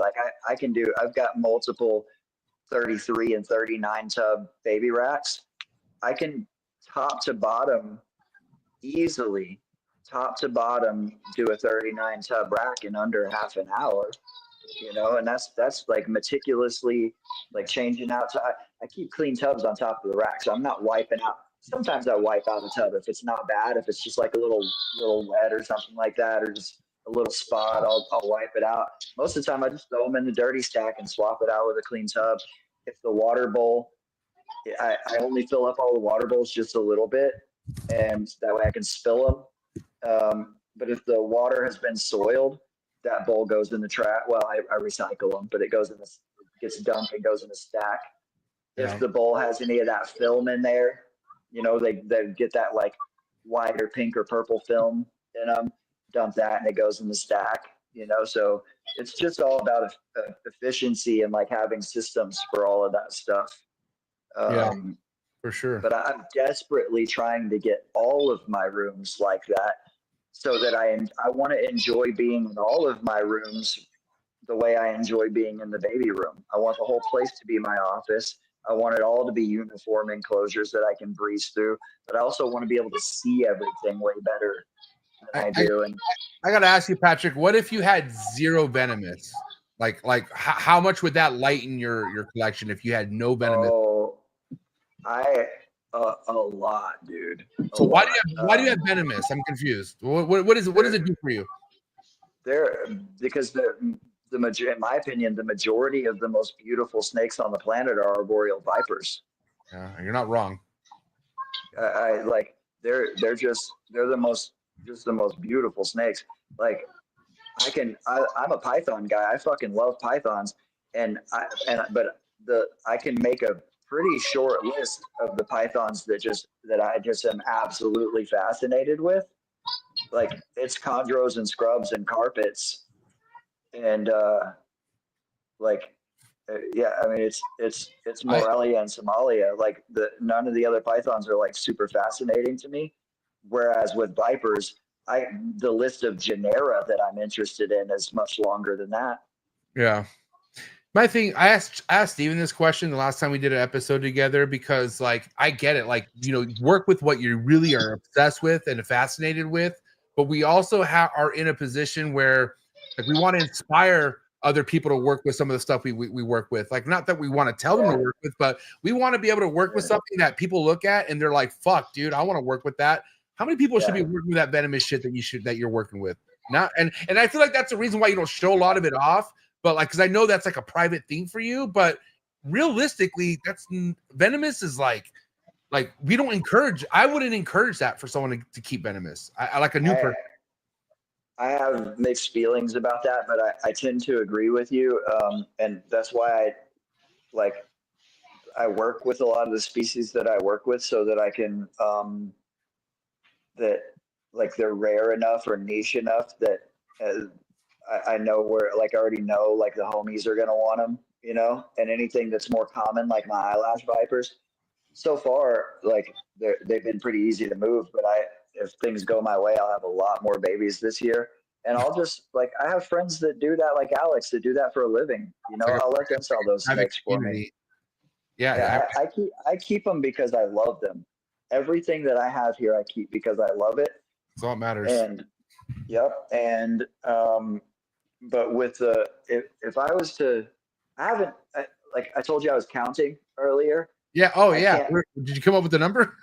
Yeah, I did, and it was actually less than I thought. I have moved out quite a bit of stuff, but it was less than I thought. But I did not like divide it up. Like I don't know how many venomous snakes there are here, but I currently am caring for 386 snakes, and wow. Does that include babies? Is that everything? Holdbacks, everything, right? That's everything. But I also have dozens of eggs from 5 different species in the incubator right now. I also have lots of gravid live bearing, this and that, various things. Like there's a lot of stuff on the way right now. And I've got eggs that are due to hatch any minute. I have eggs that were laid today. I've got gravid females that can drop any minute. I have gravid females that are going to drop, like live bearers that are going to drop in at the end of, like in November and December. There's tons of stuff that's either that's cooking one way or the other. And the only specific count that I did was adult chondros. I have 78 adult green tree pythons right now. You have 78 adult green tree pythons, you said? 78? Yeah. That's male and female? Yeah. Damn. 78. How many females? I mean, that's probably at roughly, like, that's probably like 60 or 70% female ratio. It's more females than it is males. Damn. And then where are you at with your chondro collection, Brian? How many males and females do you have adult wise? Oh, not anywhere close to that. Probably like 16, 18, something like that. And they're pretty seasoned, right? They've been in your collection for a while, or some of it's new? Yeah, most of them. Some of them are kind of getting up to breeding age now. Some stuff I've held back and whatnot. But that's about as many as I want. I don't really want a ton more than that. That's still a good amount. That's a good amount, though. Like, even though it doesn't sound, compared to Patrick, that's still a good hefty amount of chondros, I would say. Adults, for sure. His collection is fucking dope, too. And he's got fire shit. Yeah, so, and, this is the other thing that we didn't mention in the beginning about Brian and I bonding over this. And MJ, we now have to include you in this conversation. So I can ask this question of both of you. What's your favorite chondro locality and why is it Biak? Oh my God, this is an easy one. You go. I want my guest to go first. Go ahead, Brian. Yeah. So I was thinking about this the other day. So I personally, my two favorite localities are Biak, obviously, and Arus. And when I was looking at them side by side the other day, a Biak to me looks like a chondro with a scrub head or scrub body almost, and an Aru looks like a chondro with a carpet head and body. I didn't really. They're very different, Very but I would different. say that's why Biaks are my favorite. They have a very just their structure, their physical structure is very attractive to me. It's really nothing that I can logically argue. It's just I think they're just the most beautiful snakes on the planet. Yeah, for me, it's just like, I don't know, like you come across Biaks that are more green than others, obviously. But as you really tap into the Biak game, you realize how insane and how diverse these high yellows could look. And then you find that like the black and the melanistic ones, and my biggest thing is how you could get a red dominant from Biaks, which could really change the whole dynamic of your projects if you really think about it. Like if you have a really fucking potent female or male, and then the Biak is a red dominant, holy shit, dude. Like it depends what your goals are, of course. If you're after pure locality stuff, I still feel like Biak's number one because, like you said, I feel like a lot of people who are just like about Biaks, they haven't seen enough of them. They haven't really seen your fucking collection, Patrick, or like somebody with some crazy shit. Because anytime somebody does see something that you have that's crazy, Patrick, they go, "That's a Biak," and then they act all fucking like, "Whoa, I didn't know that." Well, yeah, no shit, dude. And that's why it's kind of just like, we'll do a little bit more homework and you'll see. But then you add the aggression, which some people don't like that. But dude, it's okay if mine's spicy. I'm all right with it. You know what I mean? Because,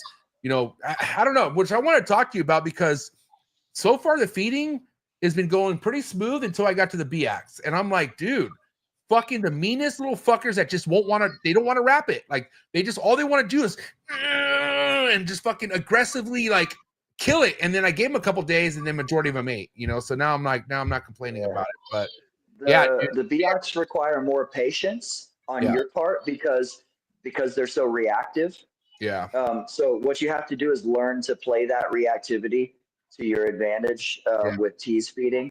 Pure Biaks they still will respond to that that gentle approach sometimes, but I've hatched, I don't know, I think 9 clutches of Biaks or something like that. So not like a ton, but a good number. And I found that pure Biaks will more consistently eat at night over anything else that I've produced, which is kind of interesting.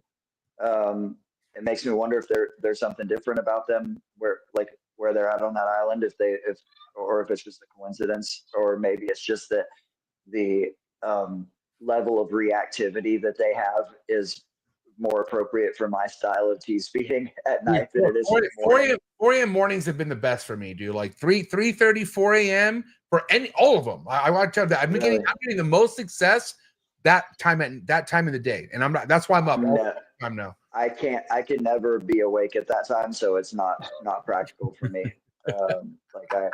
I have to with my work schedule. I asked Bill, I was like, Bill, do you ever like wake up at midnight or 1 a.m. to like see if a snake's hungry? He goes, shit, no, never. I'll never. I was listening to that. I heard her say that. I was like, never mind.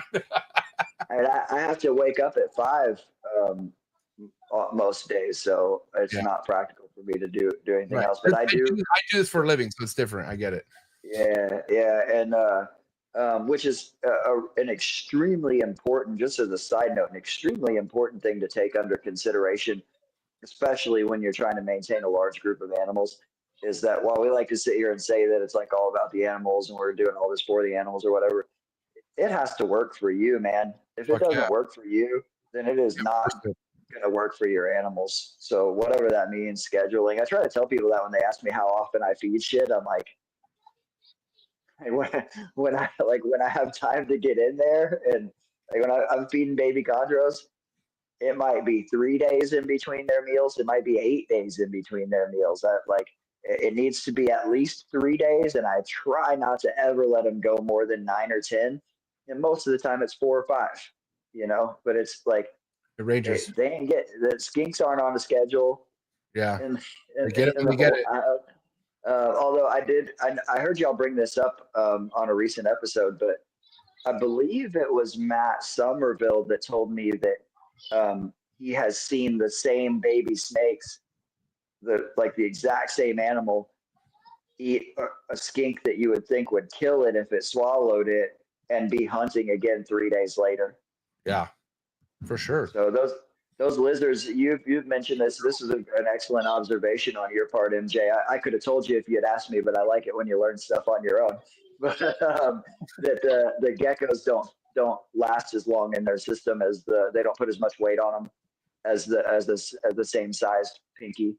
It's the same thing with birds and reptile prey items. They don't put weight on animals the same way that rodent prey does.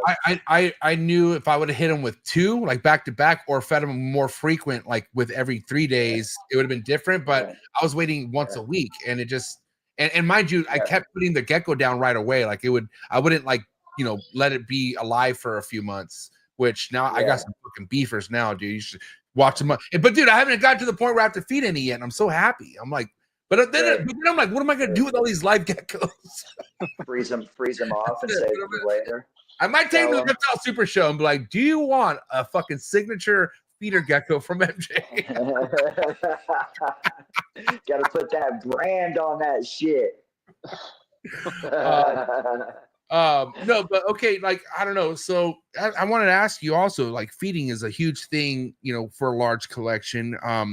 Now, since you have so many different species, Patrick, do you only have one feeding day for everybody, or is it just spread out? Oh, no. It's all spread out, right? I'm going to tell you something that my good friend Bob Clark said to me. If anybody happened to listen to this is Bob Clark hater, you suck. Bob Clark's a fucking legend. Yeah, he's a G. And I've known him very closely for over 30 years. I love Bob. And so I asked Bob that question one time, and he said, Patrick, every day is feeding day. He's like, I think at that point he told me he had like 3,000 snakes or something like that. This is years ago. He's like, every day is feeding day. Yeah. So for me, I don't have a designated day for it, and I try to split it up into at least 2, but preferably 4 days out of the week that I feed. In an ideal situation, I'm feeding adult snakes on 2 different nights, and I'm feeding baby snakes on 1 night and 1 morning out of the week. So 4 different sessions. I can feed every single snake in my house in 1 night, but I get off work at 6. And if I do that, and that's if I'm not tease feeding baby chondros. If let's say I've got no baby chondros that need to be established, which at any given time there's dozens of baby chondros in there. But if I've got no stubborn tease feeders, I get off work at 6. I can come home and feed every single snake I have, but I won't get in bed till 1 o'clock in the morning. Yeah, I know this because I've done it a bunch of times. I would imagine that would be like you have to go into that prepared that like once you start, you're in it, because like I mean that's a lot of money that's sitting there thought out. You can't just say, I don't feel like finishing it. That's how I keep myself from blowing it off. I'm really, really I struggle deeply with blowing off my responsibilities. Yeah, and I would rather be cooking and relaxing and watching TV or something. And I'm not a huge TV watcher, but my days tend to wear me out. So one of the things that I do is when I've got a lot of feeding to do, I'll come home and thaw out everything before I let myself make dinner. And because as soon as I sit down to eat in front of the TV, dude, I'm like, fuck, I don't want to get up and do nothing, man. I want to eat and I want to go to bed. Yeah. And so I'll come, and I did it just the other night.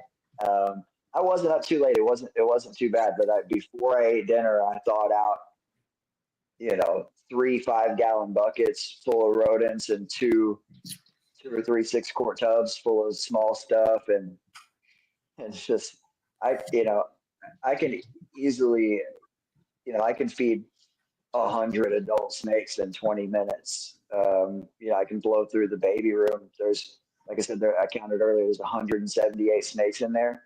Well, 38 of those are all animals that are still tease feeding for the most part. Well, about 30 animals. Everything else in there is like ready to rock and roll. So, we'll call it, 150 snakes in there. I can feed 150 snakes in the baby room. I mean, in 40 minutes or something like that, 30, 35, 40 minutes, because it's racks. You just blow through that shit, no problem. So Yeah. I'm wired for efficiency over here. Yeah. It's crazy you mentioned that. It's like yesterday, man, I had a whole full day for my son's birthday at the beach, and just was like, I was beat. So I came back home, did my normal thing, and that's when I realized, I'm like, damn, some of these BX look hungry. Like, let me just see if one of them is gonna eat. And sure enough, one of them ate, and I'm like, oh my god, let me try another one. Then the other one ate, and then I'm like, I'm gonna try all these. I gotta try all these right now. Like, they're all eating right now. And then I would find one that's like, oh my god, here we go. And I'm sitting there, and I realize it's been 15 minutes, and then I start to get tired because now the fun's over, and I'm just like, fuck, this is great. And then you realize you got all these. You have to see the other ones are gonna eat. Like, you're in too deep at this point. Like, you got 3 of them to eat. Check the other 9. Like, just see. And then sure enough, I did not stop until all of them, and I got 10 out of the 13 to eat yesterday. So badass. Yeah. You get in a groove, and you get that reward going, and you get engaged, because this shit, man, I've talked about this a lot. Sock has talked about it. Your Pedro talks about it. Your mindset when you sit down in front of that baby rack is huge, dude. It's like fishing. If you're worn out and you're impatient and you just don't give a fuck, you are not gonna have good success with a bunch of stubborn babies. But man, you put on some music or a podcast, like something that's a little bit of background noise, and just be relaxed and be confident. And then you start hitting a couple of babies, and you're like, yeah, I got it going. And then when you do hit a stubborn one, you don't get upset about it because you just got 3 new ones to eat. You're you chilling. find that little groove. Yeah. There's nothing like that. That's exactly what I was doing. I was like, all right, whatever. I was like, I still got 3 to eat. I kept going to the next one. And I just like, it's all about just getting that mindset and not caring. Like, and also too, like when you got so many babies, like, dude, they'll figure it out. Like, just keep moving. Like, just keep it going. And so, yeah. So, and I think it's like you said, like I've never had to deal with this many, like this volume of babies, and it's just getting that rhythm going and finding that fucking system. And I've been for about a week now. These 4 a.m. mornings have not missed, and so I've been pretty routine with shit. And but yeah, it's all about, like, my thing is, it's like, man, I get all done with the babies, and I feel like I could just relax, but I can't. It's like, all right, now that's done. Now go do the other shit, and it's like, fuck, I got to promote shows, and like it's like it's breathtaking, but it's also like, it's what I signed up for, so it's a good blessing. Brian, what were you about to say? I was just gonna say, there's nothing like that dopamine hit when you get like a frustrating. Yeah. Fuck yeah. Frustrating. I knew that's what you were gonna say. Yeah. It's something else, man. It's something else. There's a reason, like, the reward, the challenge to reward ratio is fairly even with most of these things, man. That's just how it goes. And it's also, I love to sleep, and you guys know my physical practices are kind of ridiculous, and my body is always in a state of recovery, and I love getting up early, and I love going to bed early.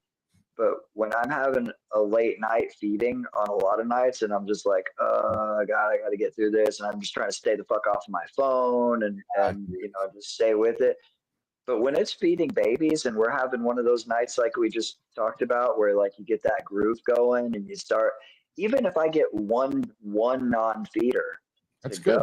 It's huge. It's a win. Yeah, it's a win. And I'll just be in my room with like, I'm like, yeah, it's late, but I got this stupid smile on my face, and like I just don't. I'm like, fuck it, dude. I'll sleep when I'm dead, man. I just got more baby chondros to eat. That's why this is why I'm doing this shit. But you know, you and I, you know, have a background of being up all night on shit. You know what I'm saying? And so this is a different type of high, buddy.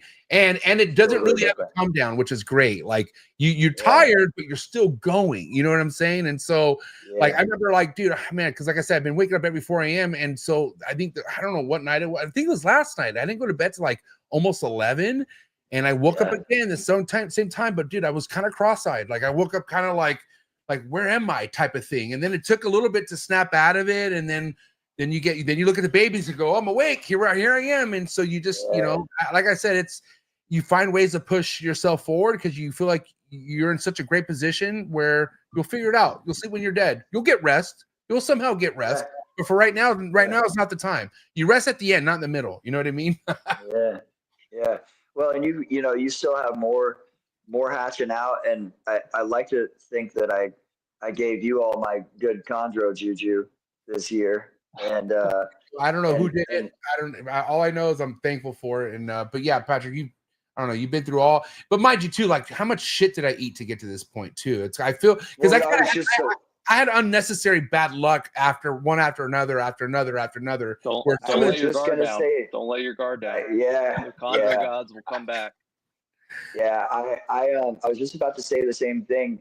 Like we've seen a handful of people that had like really good beginner success or whatever, and it's much more rewarding for me to see you having a really good year after 4 previous seasons of just getting kind of run through the ringer in various ways. And it's really good for your babies to have had some of those experiences and dealt with those frustrations. And I also like to, at the same time as feeling like what have I done, giving away all my secrets? But is it just me, or did all of your clutches come from Biak females this year? Yeah, for women, that's all. I'm heavy. That's all I have, really. I have a shit ton of BX, bro. You know me. I've been, and mind you, these are females I've been raising for like the last 5 to 6 years. Yeah, I know. I've been watching you buy them up, man, and it's, you know, I keep bringing the subject back around because Brian and I really like bond over the Biak thing for sure, but I have to admit, and I may have said this on the podcast, I know I've told this to somebody before. It may have just been somebody on the phone, or maybe, you know, somebody local, Alex or Mark or something. But I remember the other day I was talking to you, MJ, and you told me how many adult female Biaks you had. And I literally had to run up and count.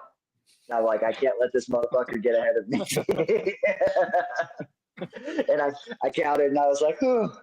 Okay. Got him. He's good. We're good. I still got him. Hey, but I tell you what, you got 2 more from Vinny though, just so you know. Ooh, yeah. Well, I just meant adult females. They're not adults, so they're not adults. They're not adults. Yeah. No, and I've gotten a couple more since then too. But I wasn't ahead of you by a whole lot. Like your number was pretty close to mine. But you know, it's like Brian was saying earlier about the body structure of Biaks. Biak is actually not my favorite locality. It's my second favorite. I like Poultr stuff better than Biaks, but I enjoy keeping Biaks way more. Like if I could only keep if I could only keep one species, it's going to be chondros. But if I could only keep one locality, even though Biaks are not my favorite, that would still be what I choose. Because visually, Poultr types like a high blue Maniquari is my favorite, and so that's my favorite look. But Poultr types can be a little boring compared to Biaks. Biaks are active, and some of them are nasty as fuck. And the females at night, I don't care how sweet they are during the day, they're all fucking dragons at night, dude. And I love walking into my room and being stalked by a bunch of jungle dragons. It's fucking dope, dude. I haven't heard that one before. That's sick. I'll steal that one. Jungle dragon. The plainest green Biak that you can find if you take it out in the sun, now all of a sudden you see that it's got blue lips and its belly is clouded in blue with big black blotches on it. It's got a fucking ink-dipped black tail and a yellow mask. I got to throw somebody under the bus right now. He's a friend of all of ours. And, you know, this isn't personal, buddy, but I was waiting for this opportunity, and I'm going to take advantage of it. So we all know Brandon Wheeler, right? Good old Brandon Wheeler. Yeah.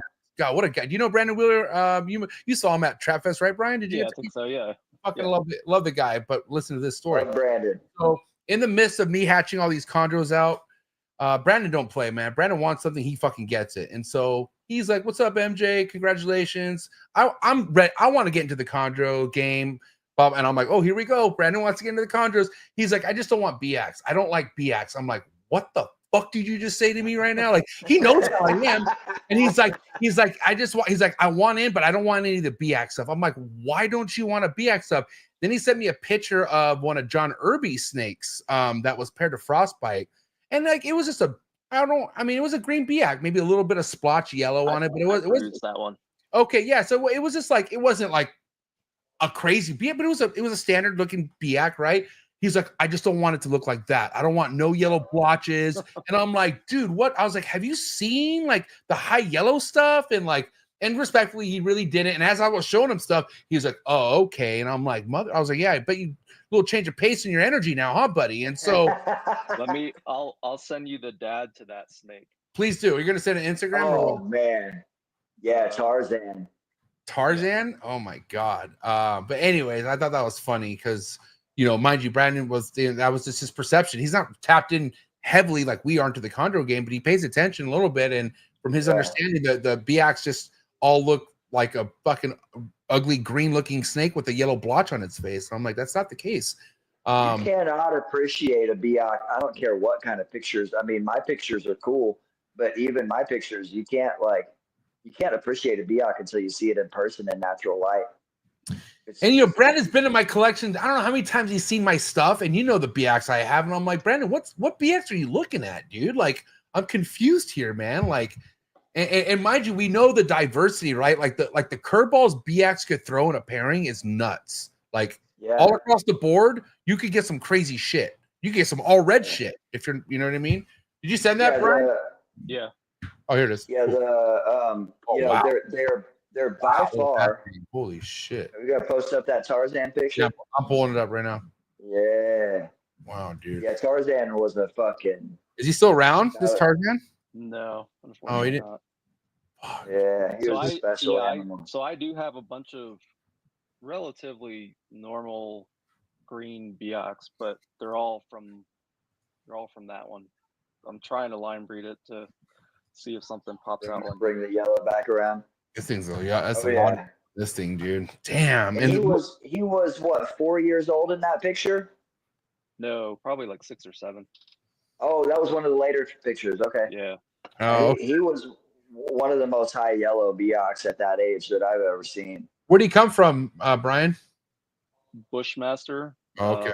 John Irby bought him, and I think was hoping he was female, and when he turned out male, I don't even remember how we ended up talking about it. I probably tried to buy it, and he was like, "Yeah, why don't we loan it?" And so he sent him out to me, and I got a couple clutches from him, and some of those animals are now I'm trying to breed them together. So I got this guy to sire clutch this year, and right after he sired it, and Patrick, you know this snake, also from Bushmaster, also a Bushmaster BX that Socrates got in 2015, I think. But as soon as he fucking did his job, he died. Oh, yeah, he passed away. Man. He ate a meal, floored himself, and then died. Fucking chondros, man. Couldn't believe it, dude. But I was so happy, like I at least got one. You know, he sired a clutch and all reds. You know, thing I knew it. I knew this fucking.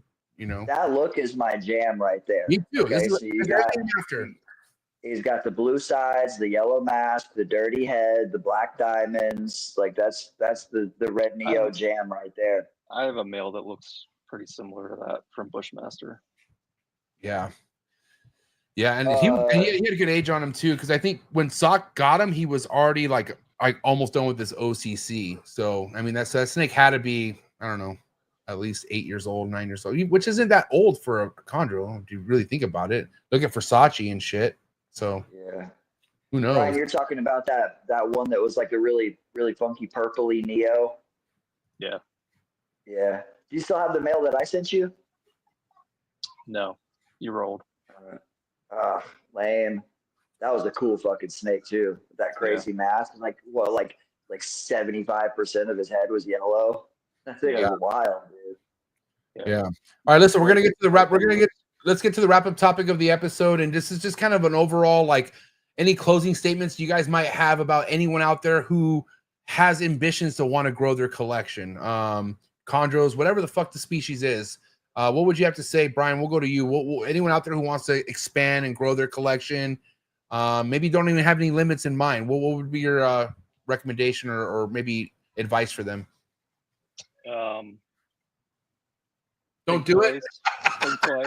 Don't do it. If you're gonna do it slow. Be very purposeful. Yeah, it's a good one. I'm a lot like Patrick, and earlier he mentioned that he'll get something that he thinks they look nice in photos, but he's never kept them, and just kind of tries it. I don't think there's anything, as long as you're giving proper husbandry care and the animal's doing well, there's nothing wrong with trying something out and then moving it along, because it doesn't get your juices flowing. So that, I guess that would be it. Just like take it slow, try stuff. If it's not your jam, move it along to somebody where maybe they're trying to do the same thing, try something out, or it is their thing. But yeah, I would just be very careful, and don't think just because you get numbers that means you're going to produce more snakes, because there's a threshold where it often doesn't work out that way. Patrick, I have a little spin off, an additional question to add to yours real quick, because I think you are paying attention to the amount of people coming from ball pythons to green tree pythons currently right now. It's growing to the day, but the whole, like, let me get as many as I can mentality. What do you say to that? Like for someone who's out there who just has that mentality with ball pythons, with green tree pythons, like, if somebody has that, what would you say to that? Well, I think it applies to all animals, but especially the green trees. You clearly see what the type of shit that can happen when you do that, which is what I've done, like not giving myself any kind of limit as to what I can keep. Partly because chondros are like one of the easiest snakes to keep. It's just that they're fucking very like susceptible to stuff, and breeding is a completely different. And they can be dipshits. Yeah, well, here's the thing, man. Brian can back me up on this. How many times have we seen somebody just dive in head first and get a shitload of chondros, and it went well? Well, what do you mean? Like, went well? Like they resold the animals and got money back? Because that happens. I see that. I mean, I think going well. No, that doesn't count. That doesn't count. Actually stuck with it. Yeah, they stuck with it and produced chondros and didn't like end up flipping everything when they found out half of it was sick, or end up losing their whole collection, or end up just randomly disappearing, and then the animals randomly pop up in different places, or you never hear from somebody. Anything but they bought a shitload of chondros, and most of them stayed healthy, and they bred them and stuck around and became a chondro breeder. How many times has that been the story? I mean, probably. You probably know off the top of your head better than me, Patrick, but other than you, me, Marshall, Gary, Chuck, is there anybody else from pre-2010 around? And Christian. Well, Christian, yeah. Yeah. Anybody else? Well, Ryan Young, you said Ryan, right? Oh yeah. And but there's not many of them. Does Ryan really count? But we will include Ryan Young. You probably count them all on two hands. Yeah, true. Yeah. Now there have been some people that have kind of come in and out, but I mean, even when I was gone for 5 years, I still had chondros that whole time. They're just being cared for by somebody else. But yeah, and it's not just what Brian said and what I was talking about are actually two different things too. It's not just longevity. What Brian took it a step further than I was taking it. I can think of zero people that dove in head first and it ended well. I cannot think. I'm not saying it's never happened. I just cannot think of anybody. I didn't fucking dive in head first either, you know. And when I was going kind of crazy with it back in 2012, which was still somewhat gradual. It was over a period of 3 years that I built up to about 50 adults or something like that. I was not in any shape to be taking care of animals at all, and I got busted and went to prison for something totally unrelated. So that didn't end well either. So I can't even try to include myself in that conversation. But you know what Brian is saying takes it a step further, that there's not a lot of people that just stick around with this long term. And it's something to definitely take under consideration when you're talking about animals that can live for 10, 15, 20, 25 years or whatever. But also the transition from the ball python thing to the chondro thing, while having a ton of ball python breeding experience definitely has transferability to chondros, because you just have general knowledge about incubation dynamics and stuff like that. It's an entirely different thing to get into. It is entirely different in so many different ways, and it's different in ways that you wouldn't expect. Because when you talk about keeping, I always go back to this lovely quote from Tracy Barker, when Tracy said, "The difference between keeping a ball python and a chondro is a stick." So true. Literally said those exact words. The only difference between keeping a ball python and a green tree python is the stick. The Barkers bred Maroke and Beox and other stuff in 44 quart Rubbermaid tubs on newspaper with a dowel rod in there. You can do that.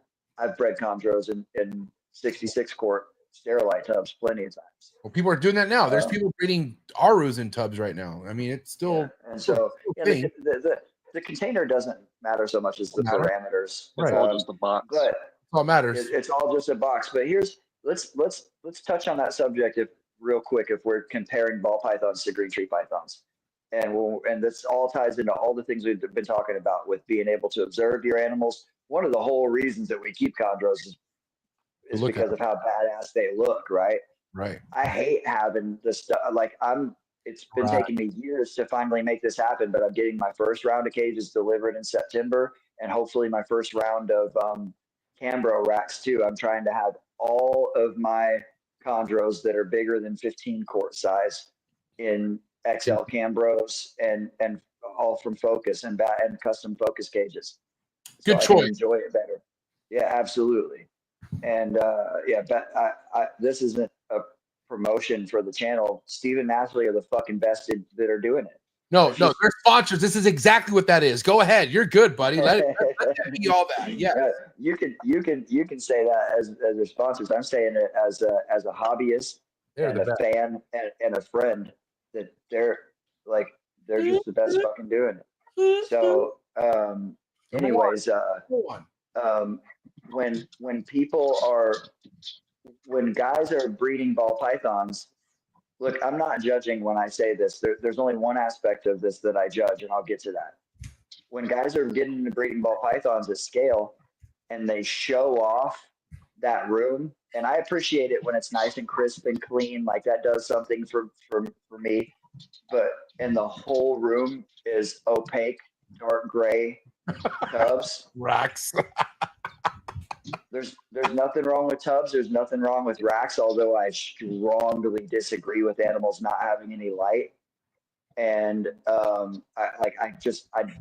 that look irks the shit out of me. But again, that's my personal opinion that I'm entitled to, and I'm not judging anybody for that.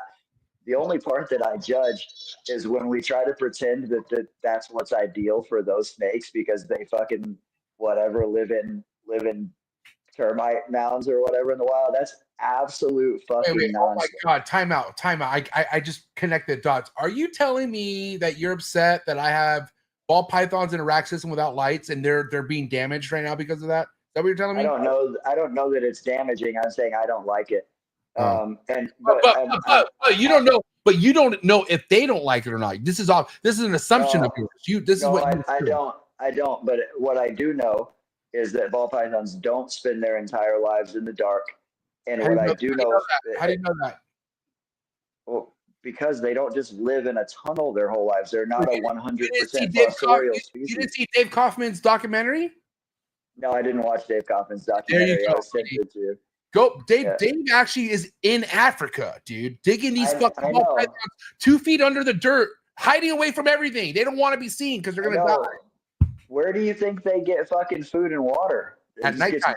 Does Dave Kaufman deliver food and water to the ball pythons?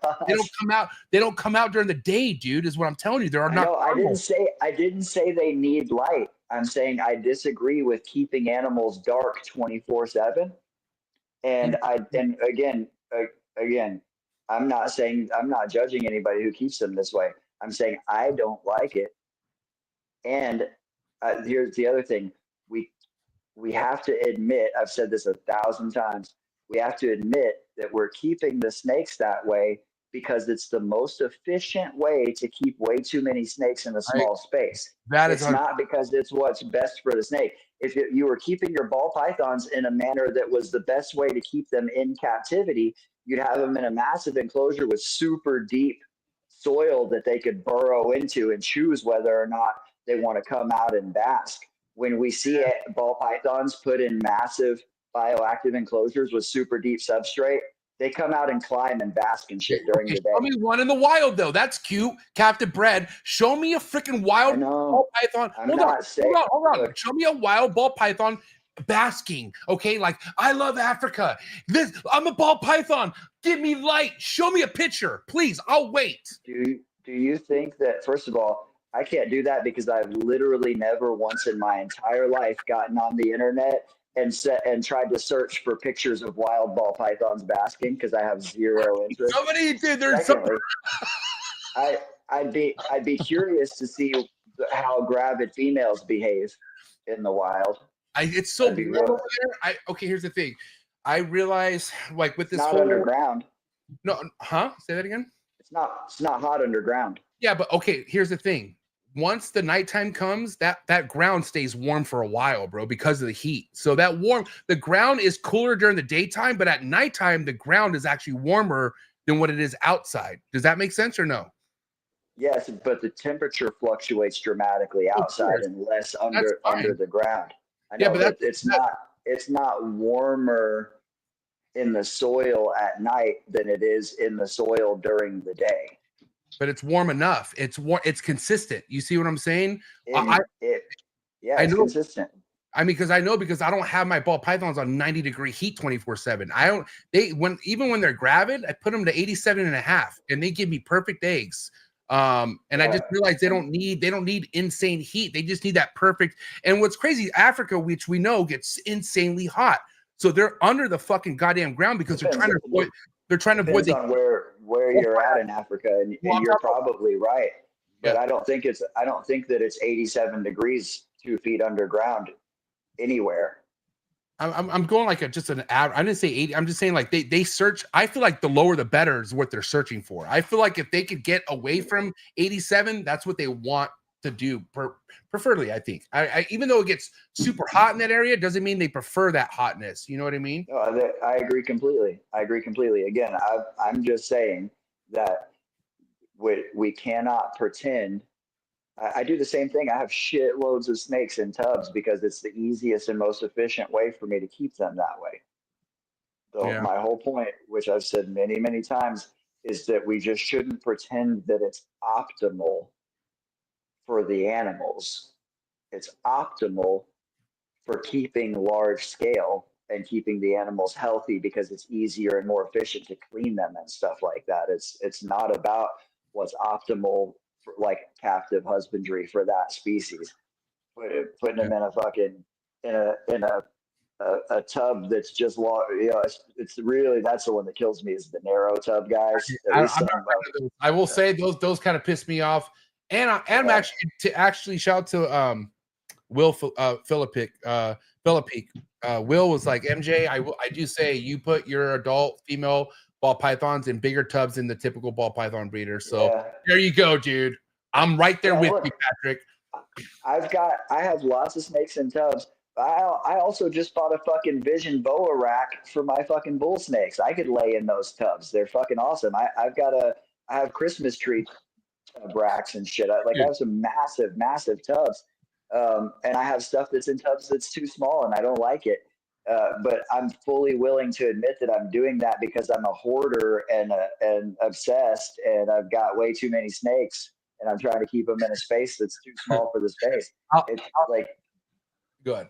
Just don't delude yourself into like saying that you're doing it for other reasons. One thing I got put on game only because I was a scrub python keeper at one point was Stephen Cush gave me the 411. He's like, all right, dude, you need the right kind of tub during Christmas time because they put out the Christmas tree tubs. And so I was like, holy shit, when I found out how big those tubs were, and I'm like, so every time a year I would go re-up on like 5 or 6 of them and just get fucking, and I'd get more imports. Tubs. But okay, but let's, Patrick, here we got to wrap things up. So again, this is kind of what's your final statement for anyone out there who wants to grow, expand, get big, get whatever the fuck they want. Go ahead. So deeply examine why you want to make the choices that you want to make. There's nothing wrong with wanting to be like part of a community, but it should really try to focus on doing the things that you enjoy and you like, and not there's nothing wrong with making money. There's nothing wrong with wanting to make money, with wanting to be a big time breeder. There's nothing wrong with any of that stuff. Just also do it because you enjoy it, and fucking quarantine. Like, quarantine your shit and do the things that you love. Get the morphs that you like because they're the morphs that you like. People ask me what kind of chondros should I buy. I'm like, well, which ones do you think look cool? Like, get what you want. How about that? Get what you. This is a passion project, man. If it's the guys who do it only as a business, when I say I don't like the morph market, I'm not talking about the website.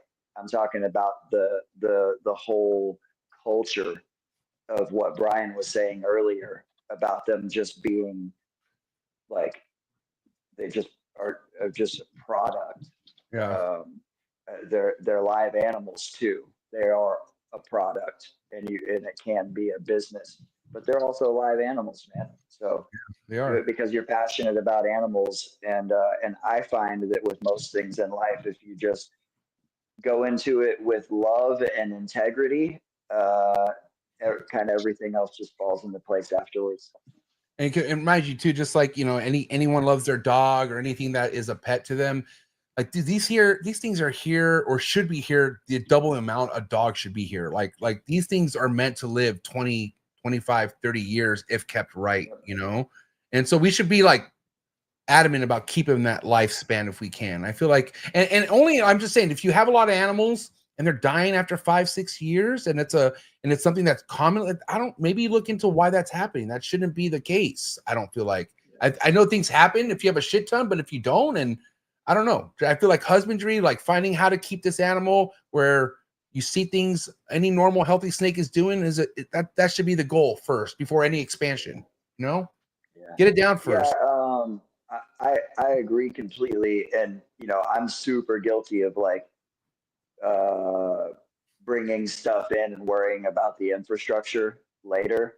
Yeah. Like I'll just buy a snake and be like, all right, I'll find somewhere to stuff this thing at some point or whatever. Totally guilty of that. But at the same time, I have decades of experience of doing this type of stuff, and I know how things, if you don't have any experience, it's exactly what you just said. Like, take it easy and do the things that you want to do and do it because you like it, and take your time figuring out what works for you and for the animals and what you like, which aspects of it you actually enjoy. And like Brian said, there's nothing wrong with trying things out and deciding that that's not quite the thing and moving on to something else. But if you focus on what you love from the beginning, you'll be doing less of that. And I think we should also all take a page out of Brian's book and try to have at least some type of like display type enclosures where we can really observe like more natural behaviors of the animals and just kind of enjoy that space. There's a lot of keepers that do that. They've got rooms full of ball pythons and then a handful of display cages for other cool species. Oh yeah. Oh, me. Hey, listen, I got to ask you this, and before I let you guys go, is it valid for me to feel annoyed by this question? And I get asked this a lot, and I'm maybe trying to change my energy, Patrick, if I can. But if someone comes to you and asks you, should I get an emerald tree boa first or a green tree python first?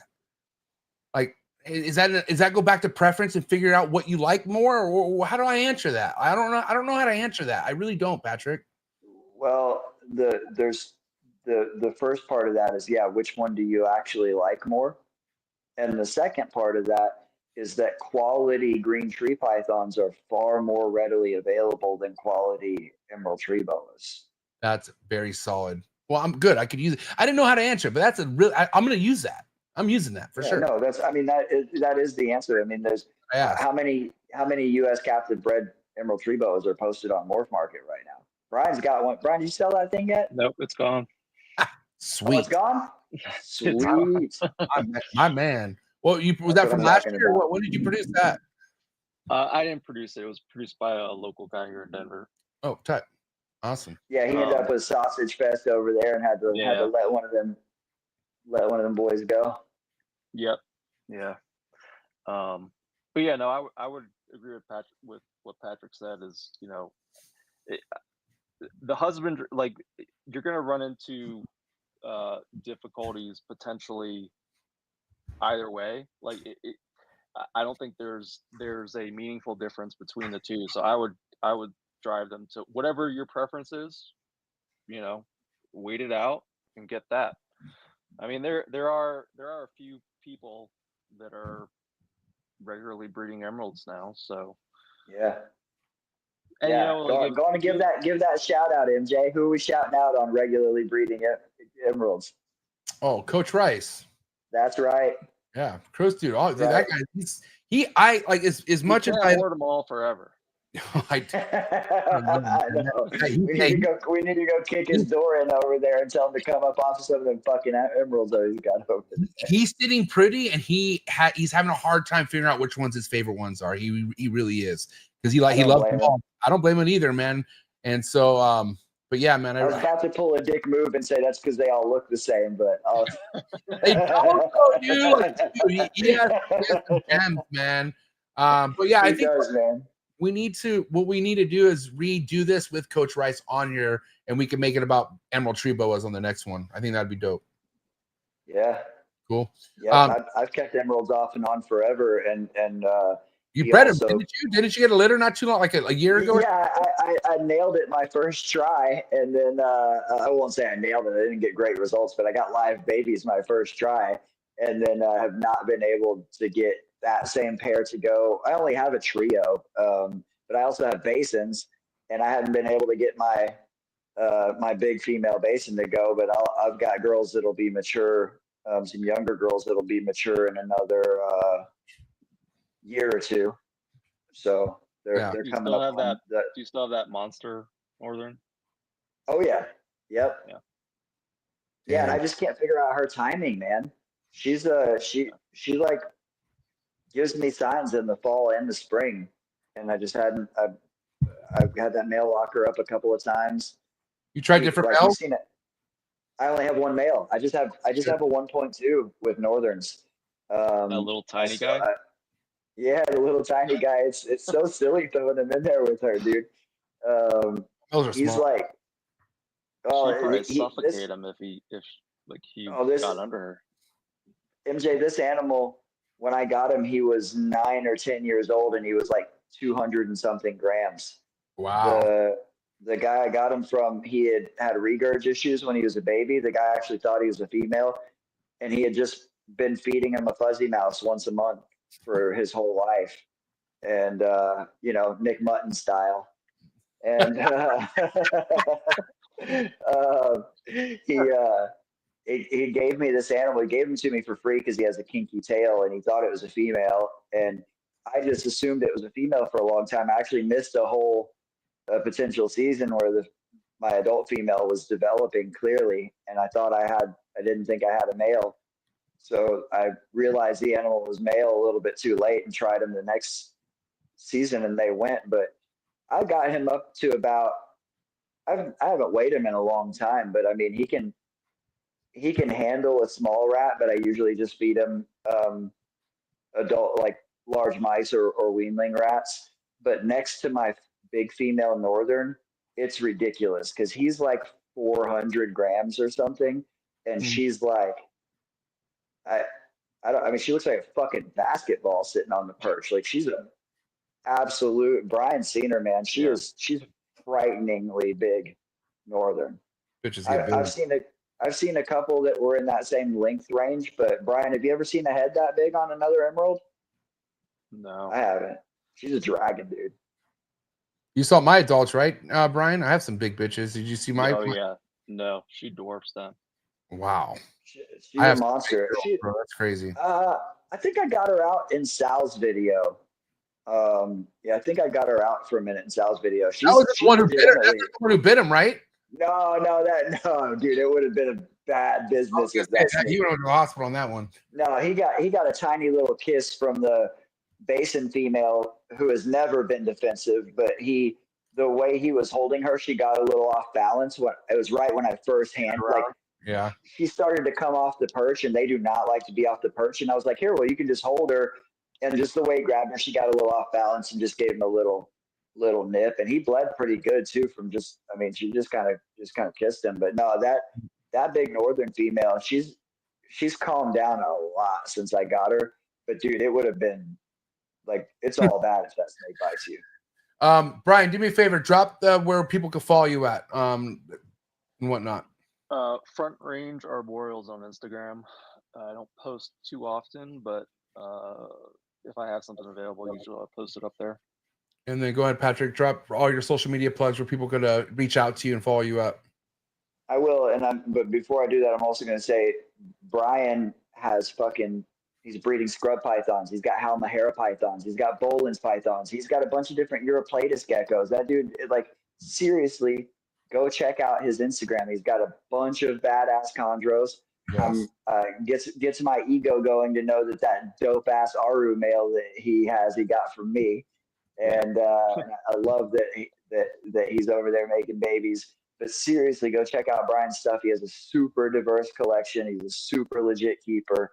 And there's just not enough people following him, and y'all are sleeping on his stuff anytime he makes something available. So I appreciate it, but that's all right. I like lurking around, and I know you like being a lurker.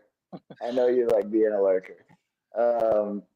So I am I mean, you can hit up my personal Facebook, but you'll end up in purgatory probably with the other 1,000 people that are in there. Literally, there's 1,000 people in my Facebook friends request purgatory. I do have a Facebook page that's Arboreal Obsession. It's Arboreal_Obsession. I think just like my Instagram, but I don't post on there anywhere near enough. I do have my personal Instagram, which is gtpatrick.tx, which is my personal, but it's mostly snakes. And then my snake Instagram is all snakes. And you don't have to look at my face. And it is Arboreal_Obsession on Instagram. Beautiful, guys. Well, I appreciate the episode. Brian, thanks for coming by. It was a pleasure talking to you finally on the show. And Patrick, can't wait to have you on the next one, guys. Appreciate it. Yeah. Thanks brother. For having me. All right, guys, go give him a follow, please. Front Range Arboreals and Arboreal Obsession on Instagram, ladies and gentlemen. Give it up for Patrick Holmes and Brian Fischer, ladies and gentlemen. Thanks, boys. Appreciate you. Have a good night, all right? All Thanks, right. you. Peace. All right, thanks to everyone who hung out, man. That was a great episode. Barry, I'm gonna have to go back and listen to this one for sure. But yeah, guys, please, like Patrick said, go check out Brian Fischer. Regardless if he wants to stay low key or not, his animals are not to be slept on. So go check him out, please. And yeah, thank you, Patrick Holmes, Arboreal Obsession on IG. I gotta tell you right now, man, I haven't been in the game nowhere nearly as long as Patrick, but the amount of help that this guy's done for so many people, like, man, it's overwhelming to think that he has had the patience to like respond to so many messages. And like, you know, I'm one of those people, you know what I mean? And I gotta owe a lot of the reasons why I am the way I am and the stuff that I like. And I gotta say how dialed I am is because how much Patrick has invested time with me and shit like that throughout the years of just hitting Patrick up for fucking anything. And so, you know, again, this kind of leads to just like having amazing people in your life. This hobby will lead you to amazing people. And it's what it's all about, man. It was cool to have Patrick and Brian on the show. Before you guys leave, make sure you hit that subscribe button if this is your first time hanging out. Hit that subscribe button for your boy MJ and for yeah, man, for the network. And again, if you like to hear the audio side of things, you don't want the YouTube side, then go check out everything on all major audio platforms: Apple Podcasts, Spotify, Buzzsprouts. And Patrick did bring up Europlatises, and I gotta throw out Morph Market's YouTube channel. If you want to check out Morph Market's vlog tomorrow, every Friday and Monday, there's a new vlog on the Morph Market YouTube channel, edited by your boy. All right. And I just put out a sick ass Europlatis baby vlog that's going to drop on Morph Market's YouTube channel tomorrow, 8:45 a.m. Pacific Standard Time. All right. So go check it out, please. Go subscribe to that channel as well. Your boy's been doing all the work here. All right. So go help that channel out, please, because it's helping me out. And shout out to all my Morph Market lovers and users out there. And again, if you're looking for more exclusive content, you want to get more behind the scenes at each episode, get exclusive releases to Morph Market vlogs and whatnot, come join the Trap Talk Patreon family. First link in the description below. Oh, and last but not least, again, I don't want to miss this, but guys, tomorrow was supposed to be the that's not it. Damn it. I don't want to even mention what that was. You're probably gonna have to rewind it and go back to, well, where is there it is, the Ben Russo. All right. Again, just to remind you guys, we were gonna do an episode for the fundraiser for Ben Russo. We need more time, and I want to organize more items to gather as much money as we possibly can, because I want this to be an hysterical episode for fucking somebody as legendary as Ben Russo. So we are gonna push the donation, the fundraising episode to next Friday. So it's not going to be tomorrow. It's going to be the following Friday. For anyone out there who's wondering and curious what time that episode was going to be tomorrow, we're pushing it back to the next Friday. So if you guys can, please pass that information down to the people so they know, not this Friday, but the next Friday. Ben Russo fundraiser episode happening right here on the Trap Talk Reptile Network. So guys, for now, you can find the link to Ben Russo's GoFundMe in the description below. So if you don't want to wait for next Friday, you want to donate now, please do not hesitate. Please go donate whatever you can. Anything helps. So shout out to you, Vin. Shout out to Kenny. And yeah, thank you so much for tapping in. Shout out to tonight's sponsors first and foremost. So before you guys leave, go in the link description below, check out all my sponsors, and enjoy your weekend. One of the biggest growths we have in the reptile industry today are the rare species of reptiles that aren't worked with. That's right. That's why I went ahead and partnered up again with Brian Susan over at SUNDOWN Reptiles. Brian works with species such as kahua geckos, gargoyle geckos, all species of tree monitors. He works with Abronia and many other cool species geckos that you can check out all on his website. Head over to sundownreptiles.com, see what he has available. Brian's one of the best doing it in the reptile industry today. He's been on the show multiple times, so make sure you check out all of Brian Susan's episodes on Trap Talk Reptile Network. But more importantly, for the highest quality of captive bred reptiles, make sure you head over to sundownreptiles.com and make sure you give him a follow on Instagram. Thank you again, Brian Susan over at SUNDOWN Reptiles. One of the things I love about being a part of the reptile industry is all the learning, okay? Learning can be fun, and I can prove that to you. Thank you so much to today's sponsor, it's Gary Scavino over at GS Reptiles. I highly recommend you head over to his YouTube channel, follow all this man's content when it comes to learning about rare species of snakes you could be keeping in the hobby, and also just finding out how easy a lot of these rare species of snakes are to keep in general. So Thank you so much, Gary Scavino of GS Reptiles. Again, head over to his YouTube channel. Also, head over to his Instagram to be on top of all of his current work and be ready for a big year over at GS Reptiles. Thank you so much, Gary, for your ongoing support. I really appreciate it. Cheers. Sorry for the interruption, folks, but a quick word from our sponsors. Green tree pythons, emerald tree boas, and plenty other arboreal snakes have been quite the popularity here at the Trap Talk Reptile Network, which brings me to today's sponsor, the Reptile Perch. Head over to the reptileperch.com and Reptile Perch on Instagram. See what type of design PVC perch is best for your arboreal reptile. But first and foremost, I would also check out David Brom's Green Tree Python availability on the website. And you can also check out his Instagram just to stay current on any projects or any productions that he posts. Thank you so much, David Broms, for your ongoing support. Looking forward to seeing what you have to show in the 2025 season. When you think about building a good community and being a leader of that community, nobody comes to mind better than Mark Hager over at Texas Chondros. That's right. Make sure you head over to TX Chondros on Instagram and also head over to Mark's website. See what he has available Green Tree Python wise and be ready for quite the 2025 Green Tree Python breeding season out of Mark Hager. He's a veteran in the Green Tree Python game, one of the best and nicest breeders in the Green Tree Python game. He's been putting on the whole state of Texas for as long as I've known him. So if you want to see all the amazing other chondro keepers out of the state of Texas, another good reason to go follow Mark Hager over at TX Chondros on Instagram. And again, head over to his website, texaschondros.com. You can find all the links in the description below. Thank you so much, Mark Hager, for supporting the trap. Cheers.